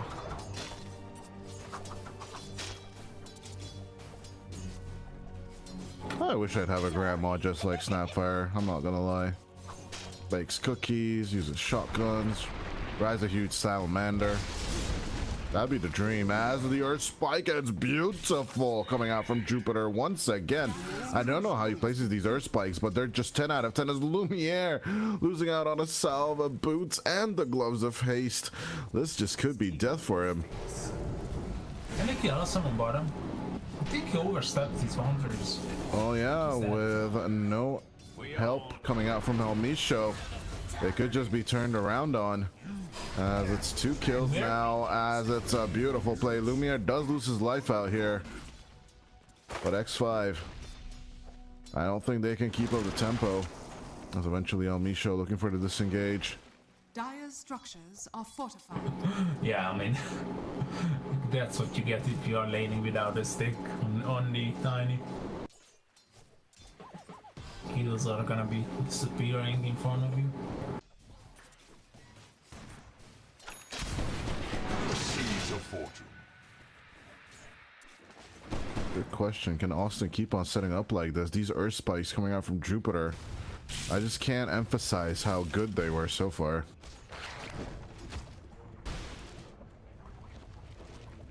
Jupiter's just happy to give off the mana he managed to suck off as Sebas. Also looking close to death. Alasam is a little bit tankier now with the 2 gauntlets. Oh my god, 4 times! Oh, the double proc of the time lock is just so OP as LSM gets the kill after the chain lightning, but loses out on some of the gold since the tower took it. El Micho looking to connect. 6 seconds until the time walk. Arms needs to be careful. Does have the Lotus for all this time dilation onto LSM and El Micho, as there's another time walk to chase into all of this. Another right click should do the trick, as onto LSM he can make a turn. He's just gonna be tanky and ballsy, and Arms will take the double kill for that. What? It just happened. Osito is gonna be dead as well. As Chan comes in with the rotation, the Fire Spirit is doing the work. With the bottle refill, he should be okay. Look at top though. So once again, Cog blocking them in. Nice little lockdown from Austin, but is it going to be the kill? Yes. Hermit will die first. There's a double air spike once again. Jupiter.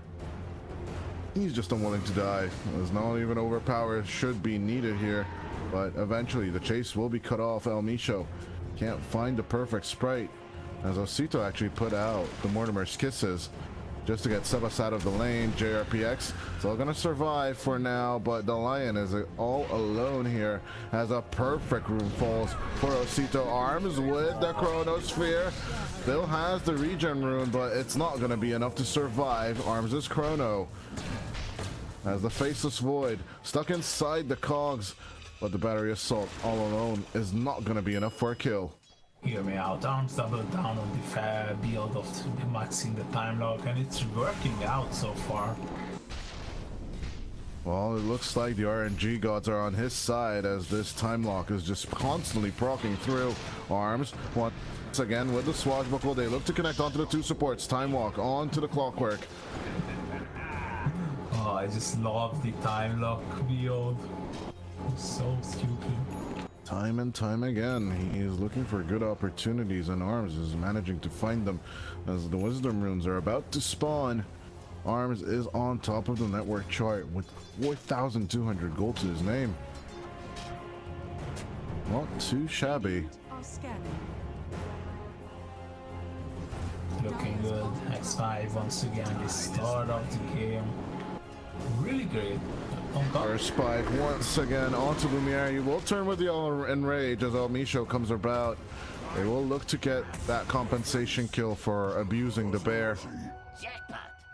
Making mistakes. Yes, Mr. Fuzzy Wuzzy is looking to turn back and keep on that farm.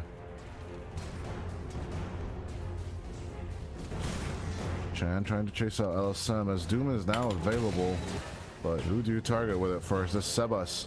He's just not having the game of his life. Even though this Pangolier was the last pick, it's suffering hard. Osito and the boys. Even though he's getting some treatment, yeah, he's just still level 6. El Micho steals the shield rune at minute 8, and he doesn't even care. Sprout out onto the Lion as Sebas looking in for the chase. He just cannot find the angles. Chan. In comes the Mortimer's Kisses, as with the Supernova as well being dropped. Sebas needing to back off. Earth Spike setting up the play as Osito with the cookie trying to save his friend. But Austin will go down for this. It's a double kill for the Pango. We just had to say he's not having a good time, I guess. He'll doubt us. Arms being careful. All of a sudden is zoning now. Now even level 7. We're gonna get Chrono, then comes Hermit and El Micho on the other side. Nice Sprout zone out, but the Avalanche is there for the follow-up. The Doom cannot be dropped. The two supports, I don't think they have much to do here anymore, as Jupiter is gonna come around the bend to secure these kills. Earth Spike onto the Nature's Prophet as Hermit tries to be looking around on the other sides. Hooks down onto the Clockwork as he's trying to sit with the Battery Assault, trying to hold back the X5 enemy, but Arms is just coming forward with the Mask of Madness onto Osito, and the toss-up. X5 Gaming looking to close it down here in the early game. 7-0 Arms. Going crazy. He's not a troll. But a faceless void this time, so. Dire's structures are fortified. What a shutdown coming in from X5. Like, where was this team during the group stage? Or actually just a few days ago at the start of the playoffs. I think they're just finding their rhythm, and they're finding it hard.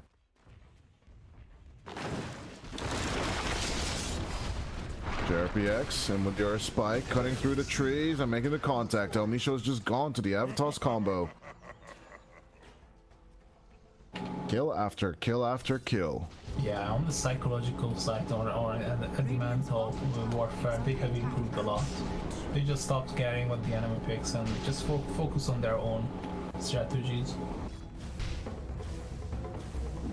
Which, as they are showcasing, works wonders. Smoke up. Where are you gonna be heading? Finding the Ursa would be the best prize, as he's so close for the Battle Fury. Radiant's bottom tower Oh, and is they under know attack. Scanning. the scan slightly misses. Dire's top tower is under You might attack. walk into it. Radiant's bottom tower. He's on Just a the little edge, though. more. Oh, he's so close. Oh, they put it in even deeper. They're gonna find him. Scanning. As all the dire scan sees them as well. Jupiter breaking the smoke and so looking around for the bear as he taunts himself out of there. He will enrage just in case.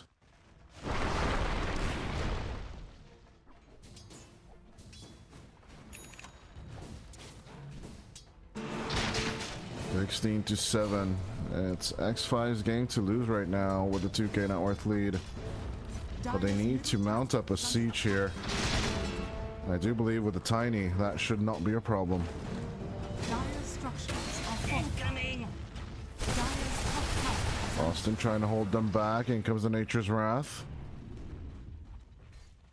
Radiant's bottom tower is under attack. Wrath of Nature. I keep on missing that one, but Misho, only with a casual urn, not much to his name.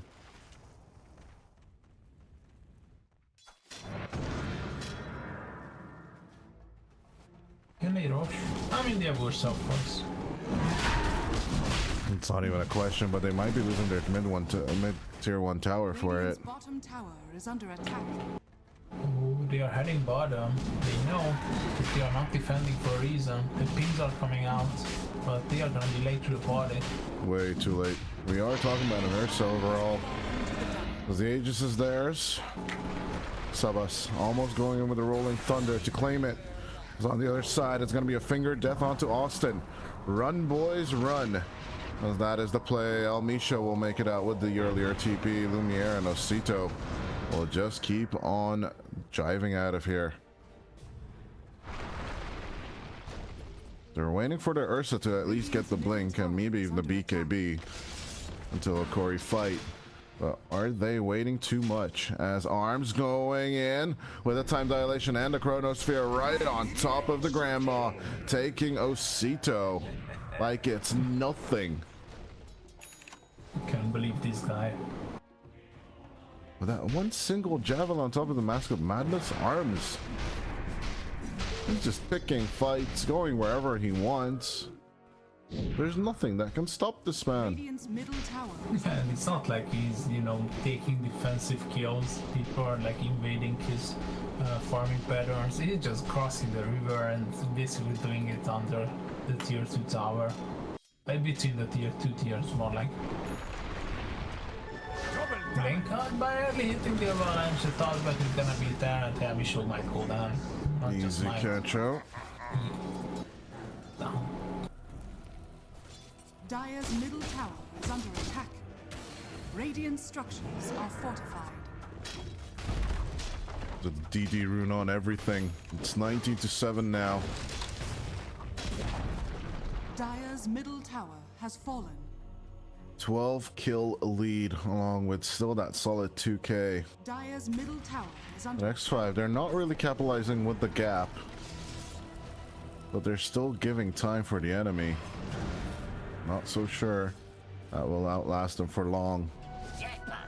As the chaotic time for chaotic fights is approaching, I do believe Osito should definitely get a blink of his own, but he'll go for the Fusel Blade first.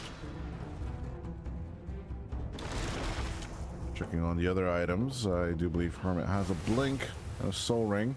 Could be going for the Echo, as that is what he's gunning for. At the same time, LSM with the blink and the whale. They should really look for some kills. Arms once again, he's dodging bullets. He was just farming on top. On Hokori, they were immediately smoking up, as they are like pinpointing where he's farming, and he just knows. He's on bottom all of a sudden.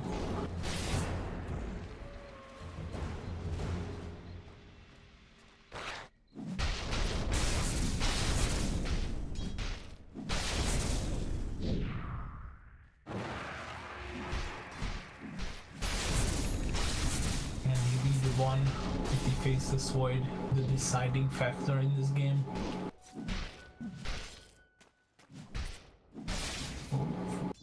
Judging from his current performance, certainly. Money changes hands. Three handsome. What is, Another boss combo onto the clock, and Austin will go down here. Nice information though for Hokori to make the approach, but can they? No, Lumiere only finds illusions. LSM is burning. So then goes Hermit. Avatar's combo once again. The Doom thrown in for the fray. As out comes the Supernova. Lumiere needs to back off just a little bit. Aegis is available for 1 more minute as Arms comes in for the play as well. The 2 supports along with the offlaner just gone for Hokori. Yeah, the items have been bought.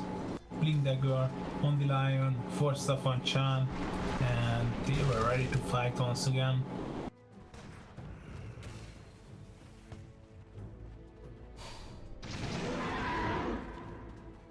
As with the Rocket Flare, they do find the Observer Ward. I just want them to fight.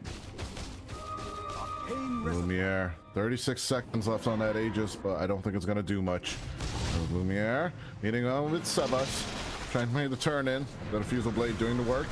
As onto Almisho, they make a turnaround. Jupiter running interferes onto Osito onto the back line as Almisho is just gone. Doom out onto Arms. This is the fight. Hokori, can they take it though? Sunray onto LSM as Osito takes out Sebas. But Arms would be the big prize as the doomed out faceless Wood can't do anything in this fight. Avatar's combination though from Hermit. He could save this here with the help of Jupiter. It's just Hermit and Jupiter having the time of their life. The damage coming out from Chance Fire Spirits will be enough. As the Bear, he didn't even make the approach into this fight. Even though losing out on the Aegis, he will take a kill onto another support. But they need 1 more kill for this to be worth it. Austin. And with the surround from Almisho, they turn on to Hermit. And can they get the Tiny? Yes, they can. As on to Chan, they still need to go 1 more right click. Should have done the trick, but there's the Chrono. Arms turning into all of this. There's only the 2 of them. Supernova available in 9 as Lumiere goes down. Sebas also committing for this. Cutting and rolling through the trees, looking for Almisho as Chan just drops the Supernova. Overall, it is just a team wipe coming in for X5. Oh, this fight recap is just done. So late. It was a little weird situation that Arms was basically disengaging, but the fight was still going on. But in the end, I really like the play as well. This cute little place inside the Chronos, you're just standing on top of the Dursa, so when he gets sprouted, he's gonna be stuck with the opponent as well. Oh, Austin, you have been in deadly territory there. Hansling being found out and surrounded by 3 heroes, but Lumiere looking for the compensation kill on the Bear as the rest of the team is around to play around as LSM diving forward, but will get mitigated immediately with an avalanche. It's at least a double kill for Lumiere. A bit of compensation for Hokori's side. Obsito. Oh, this kill might be huge here. If this Tiny goes down. That could be a good play onto Hermit as the little Shredder does a lot of work with that Diffusal Blade as Lumiere getting the kill. Toss back onto Almisho as LSM with the Doom onto Sebas. Arms is around here. 47 seconds until the Chrono. As Lumiere turns up onto Arms. The Basher will hit, but getting onto that Faceless Void is still going to be a tough job. Is under attack.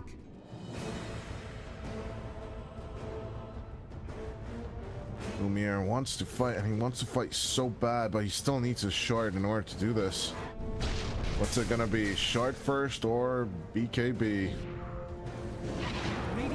Needs to back off. The 2 supports, they're just bullying him right now.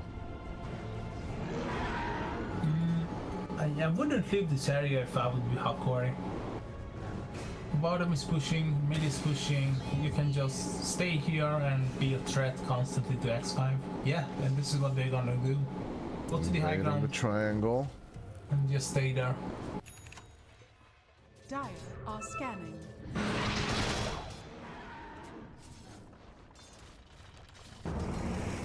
Nine to 14 with a 3K net worth lead. X5 still looking solid though. The graph does not lie, and in the graph we trust. Although Sito Radiant are scanning. getting jumped on. Refusal doing its job as Hermit for the Avatar's combination onto the Snapfire. They'll take that kill. As Austin, I don't know why you put that cogs there, but it is going to be a nice little control coming out from Jupiter with the Spike and the Hex. They will be looking to catch up on to the Ursa as they'll drop the Chronosphere as well on top of this. Despite the enrage and the damage mitigation, the sun will fall and Lumiere will die as the enrage expires. X5 Gaming, they just keep on going forward. They lose out on the Wisdom Rune, but it doesn't really matter. They're still going to kill the Doom down along with the Tormentor as bet. That's theirs for the taking. They're just dying one after another. Hokori is really crumbling here. Arms was hoping for some shards maybe, but it's gonna be the Phoenix in the end. Which is quite good as well, just to cast some way Under attack. during Supernova. Poor Jupiter, he'll need to buy his own shard. Radiant's top tower has fallen. That's an interesting scan. Yeah, Hokori now thinking, oh no man, they are not thinking because two supports are showing on bottom. And if Rocket Fella is gonna reveal that they are not taking Rush just yet because it's not alive. Not just yet, but as soon as it respawns, that will be the #1 objective of Hokori. It's the only way they can safely take fights, which is another interesting reason why I don't understand why Lumiere didn't just take the shard just yet. Getting an Ags on this guy should be the #1 priority of Hokori, for sure though. Roshan is revealed. Radiant's top They tower can try and go for the smoke invasion, but I think X5 is feeling it. Can. Ready with the Icarus dive as 15 seconds left on the clock. He will need to use his Q defensively. Lumiere inside the pit. He's doing his best to knob down on Roshan a little faster. With the banner as well and Aegis acquired, they're backing off as fast as they can. Maybe X5 wants to do something with the smoke now that immediately they can just run onto this tier 1 because LSM is showing on middle. And here they go. Running down bottom. Yeah, as I said, they are rotating into the jungle, avoid the tier 1 tower. Looking for the Ursa farming in his own safe space, but Lumiere is well on his way, already inside the triangle. Tier 1 only approached by the illusions. They're not risking anything. Tower is under attack. Radiant's middle tower is under attack.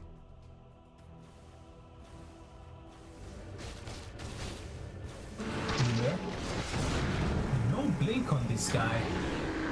Nice catch on the Ursa as Sebas just keeps on joining up. And Rage was forced out as immediate Hex onto El Misho. The reaction is just pitch perfect. His arms turns around onto the Nature's Prophet. They'll get the kill and the Aegis will be popped. Lumiere gonna be stuck now. And with the Doom, they turn down around onto Arms. That is a nice play there. But Sebas still managing the kill with Hermit on to the Bear. As Ursa will fall, so will the Doom. LSM going down in this fight with the Yule's Rays onto Austin. They're just setting up kills left and right. As Hermit, no catch this time. On to the catch as Osito does not manage to escape. It's going to be a team wipe for X5 at minute 25. All these being down without the Chronosphere. What a play from the Doom, but it's just not enough. The Ursa using the Enrage before the Aegis expiring, or the Aegis being taken care of. Oh no, these small mistakes are gonna be ending up, Hokori. They're not even that small. I think they're stressed. They're starting to feel that the game is desperate for them. These are Yeah, I very mean, look at Sean. Look at Sean. extremely desperate panic moves coming out. And even though that they get arms, the fact that they get team wiped after the fact is just so bad. As Misho will force out a rotation, but at the same time, it ain't worth much. Yeah, as you said, there's some truth along the lines that you said, and I mean, Phoenix, Chan, is not disappointing once again. He's almost having a hex on his own in 26 minutes on a position for Phoenix. But no, actually it was 5. actually 5. Yeah, Jupiter's before. It was actually 5. It was actually 5. Invisibility. Dire's bottom tower is He's under farming ahead of LSM on the Phoenix now. Almost at the net worth of Hermit, just saying. Chan is working wonders right now. Radiant's top tower is under attack. This Hokori, despite having the strongest unit in the game right now on the map, just cannot find the opportunities. Now with a fresh BKB on Lumiere, I'm curious to see how much of it they can use. As a hook shot deep, coming out from Austin, trying to lock down onto the chicken and get that kill, but a Yule Scepter onto the Ursa. He's not doing much on this bear. The Chrono will even drop on top of the corpse of Lumiere as they get ripped apart one by one. Oh, the drop from the Supernova and all those spells. They're just pressing their buttons on X5. And in precision on top of that. Oh, they're just blood focused on Hokori. Go for the egg, go for the egg, but hell no. X5 instantly reacting to this game. And the Chrono sets up 3 more kills. This is a catastrophe for the Hokori side. Middle tower is under attack. Yeah, I mean, I don't want to be that negative, but look at Hokori. Let's start with the Ursa. Ursa is basically a BKB. That BKB is basically 4K being thrown out the window. As you said, X game, this is an X game. Sapphire, Boots of Travel, for what? You are on the defensive side. Make plays, you are only reacting.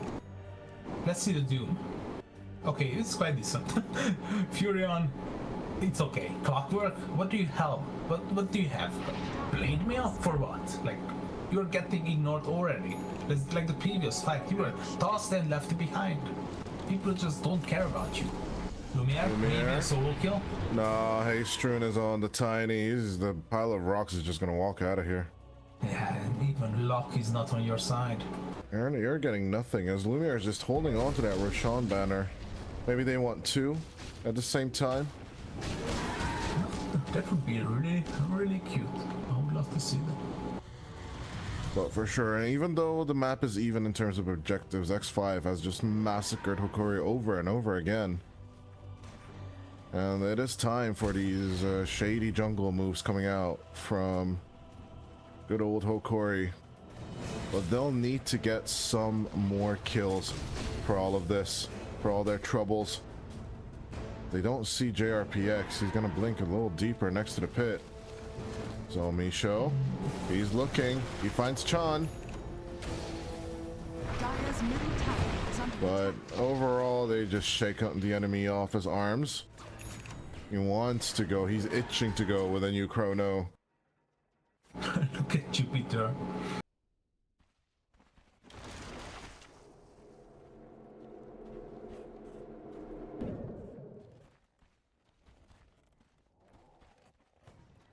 Oh, he would love to snipe those carriers. Peter? No, don't tell me he's gonna go for them. Even Thought if he's he gonna just go gets for. one. Thought he's gonna go for the Lotuses or something. Yeah. Scanning. Now Misho Sure. gonna be hexed down, caught out as Chan. This Phoenix is just giving off all the information you could ever want. Almisho will go down for this kill, getting that information for his team at least. But that is only Radiant's middle tower what he is can under get. attack. Is information for exchange of his death. AD, bottom, shard ready. Now Lumiere finally is gonna go for the X. And Roshan's banner placed. Oh, there's actually a map indicator showing when it's where it's gonna be placed. Like basically a spawn. It's an item spawn or yeah, unit it's spawn. an item spawn. indicator. Yeah, As Lumiere, Avatar's combo, the bear is just gone. As so is Austin as well. The tier 2 tower just pressured down. Arms is up and ready. Goodness me. That is some brutal action coming out from X5. Yeah, just not stopping anytime soon. And this is why you like this tournament format. That tomorrow, let's say that X5 takes the game. Tomorrow you're still having this Mura boost from the previous day, and you're gonna be playing once again. It just feels so good that the schedule is lining up. You're just gonna be perfecting your techniques that you've acquired throughout your run, and tournaments are versatile as the tier 3 is about to be broken. Once again, Radiant's top tower is under attack. we are pretty disciplined. Yeah, I even like the save of the cart, throwing it out from the tier 2 range just to get the tower. You made me remember that poor cart being stuck at the wall. How are you supposed to call that? Was there any name for this wall next to your freeze? Only you can pass through it. Radiant's Might have a name. is under attack. Radiant I have no idea. Me neither. How about we give it a name? You go Trapdoor? first. I have no idea. Trapdoor. Shady portal. I don't know. One-way ticket. That's a good one. That's weird. Lumiere, that start rush. Oh, the illusion. Sabas gonna get stuck with the rolling thunder, but overall, even inside the pit, the bait play from Hokori, it's working out. El Micho's running some interference, but he finally will die. Buyback is available on Nature's Prophet as Roshan, not even at any kind of low HP. And where is Lumiere? I'm looking for the bear. The chrono will miss for the first time from Arms. It's solely empty as Lumiere will move in and get JRPX. Double buyback from the supports. Can they make it in time though? It's gonna be a tough one as the sun will fall. Lumiere gets thrown inside the range of the supernova. Enrage at the very last minute, trying to jump into Sebas, but with the Doom onside Arms, can they make the catch? Save the bear. That is all that matters. As LSM will die for this, but even with the avalanche, Hermit will also die along with Arms. Chan, he can be gone. Can they make this work out? Buyback from the bear as Sebas comes back just to finish off Lumiere. Even though Chan is gone, it's the two supports against the Pangolier as Lumiere just desperately trying to make it over here. A little lockdown onto the Pango, then with a hook shot. Austin holding on to dear life as with the swashbuckle, a bash goes through. But Austin, he needs to make another catch from the other side. El Micho with the muscle, but Sabas will need to jump out. Radiant's middle tower. This is basically a team wipe. Oh, buy it back. A team wipe on both sides on top of that, Koshba. But it's so much worth it. It is actually. It's so much worth it for Hokori.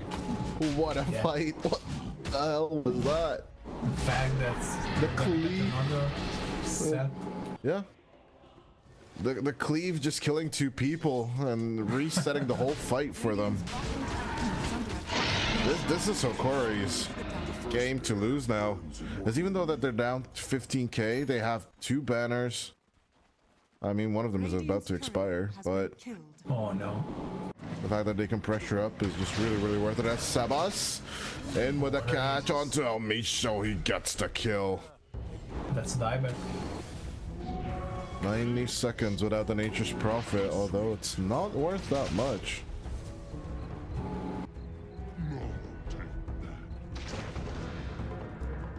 $35-minute Wisdom Rune spawn along with the double siege wagons. Hermit and Jupiter are on the hunt. Any catch they can make can set up the next team fight, and they know that Hokori don't have much left since the Doom went out in the previous fight, although it comes down of cooldown. That's how long. Oh, 2 no, minutes have already passed. On to Austin, or actually Osito they go on to first. The grandma in trouble. Earth Spike and the combo. Buyback still available on Osito though, as Austin tries to run away, but it's not gonna happen. The jetpack is there, but the hook shot does not find creeps. And the clockwork will die. Two diebacks so far on the Hokori side. You have to push these shoot. This is 35 double catapult. Dire's middle tower has fallen. Even despite the fact that they have an Aegis, they can just push high ground. Maybe with the catapults. Come on, guys, save the catapults. Oh, Hermit doesn't care about catapult lives anymore. That's a really sad statement. I mean, a double wave is coming down on bottom, and they know for the fact that El Misho comes back. Okay, actually. Nature's Wrath just comes back again. You're actually right. I haven't noticed. I thought the catapults on bottom and top were already gone. No, bottom was still available. And bottom is still available, mind you. Yeah. But it's interesting why XY don't want to make the approach. Maybe it is due to the fact of the Aegis, right? And respect. They are still respecting that they need more gold, need more items to close this game out to be comfortable, be in a comfortable state in the end. El Misho manages to steal the Wisdom Rune, but will he just die here for it? It looks like it. He will scepter it up and drop to the ground. Some of us will gladly take that kill. But it's not the early game anymore. Every death counts. Or actually, no, wrong expression. Every death matters, of course. Yeah, and especially if you bought back, it's like being dead twice rather than once. Chan? Bring it on. You're gonna devour.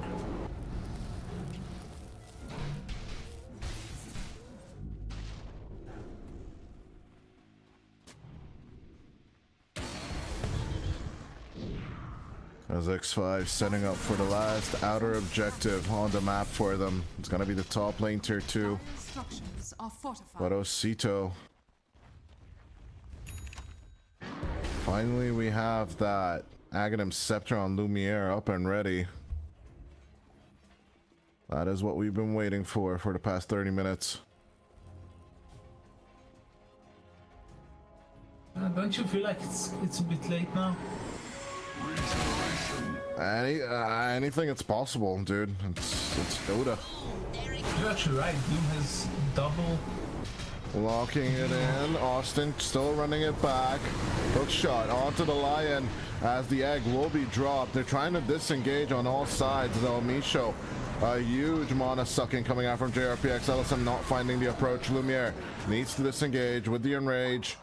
About to come back online. They're gonna back off as Osito dies along with Austin. El Misho should be next. As buyback not available on the grandma anymore. He spent it on something. A BKB of his own? Well, I hope it was worth it. No buyback here, as it's gonna be 2v5 for this high ground approach. Dire's middle tower is under attack. Maybe as an Ursa, I will start cutting the waves. Bottom tower is Maybe under that way. I think they're definitely losing at least 2 full Raxes with this situation. With arms. If I'm Lumiere, I'm not even showing on this map, although he's gonna try and shove in the bottom tier 2 and then go home. Losing a full Rax for sure. Let's see if it's gonna be the double. Yeah, I think so. Radiant's bottom No, maybe they want to make the 2 versus 5. They got double Doom. Dire's bottom barracks are under attack. Looking for it, but also dodging the time dilation instead. Our skin. Oh, once again, discipline, the name of the game. People are respawning, we just leave. We are leading. We want to be even more comfortable. X5 going for the cycle damage once again. It's 24k net worth lead for them. Despite not having the ages, despite horns in that previous fight. Nice third spike onto 2. It's Lumiere and LSM. They're stuck in there, but with the enrage going out, the Doom goes in. LSM drops one and puts one on himself. But can they make the approach? Oh, Arms walking in onto LSM. But C doesn't really care about getting inside that Doom. Buyback comes out from the Phoenix and from the Lion. As onto Sebas, they want to hold the Supernova. They need a few more right clicks on it. The sun will drop as Lumiere will die for 2 minutes. And the team wipe. It doesn't happen. But at the same time, that is the victory for X5. There is nothing Hokori can do to respond to this. This is it. X5 with the upset. There's the GG, and it's well deserved. As X5 Gaming, after losing in the group stage 2-0 to Hokori and losing 2-1, oh, the mantle of intelligence is dropped out from Arms. The 62-22, and a little bit of BM thrown on top. A 25k net worth lead.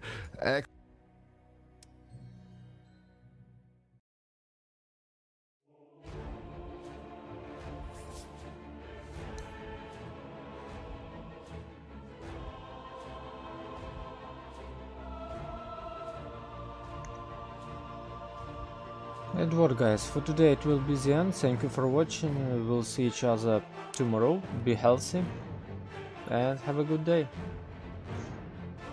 We talk about this game, a romantic Dota, guys, when team without any perspective won against tough rival. We saw it. 2 games, 84 kills in second one, and in the first one 79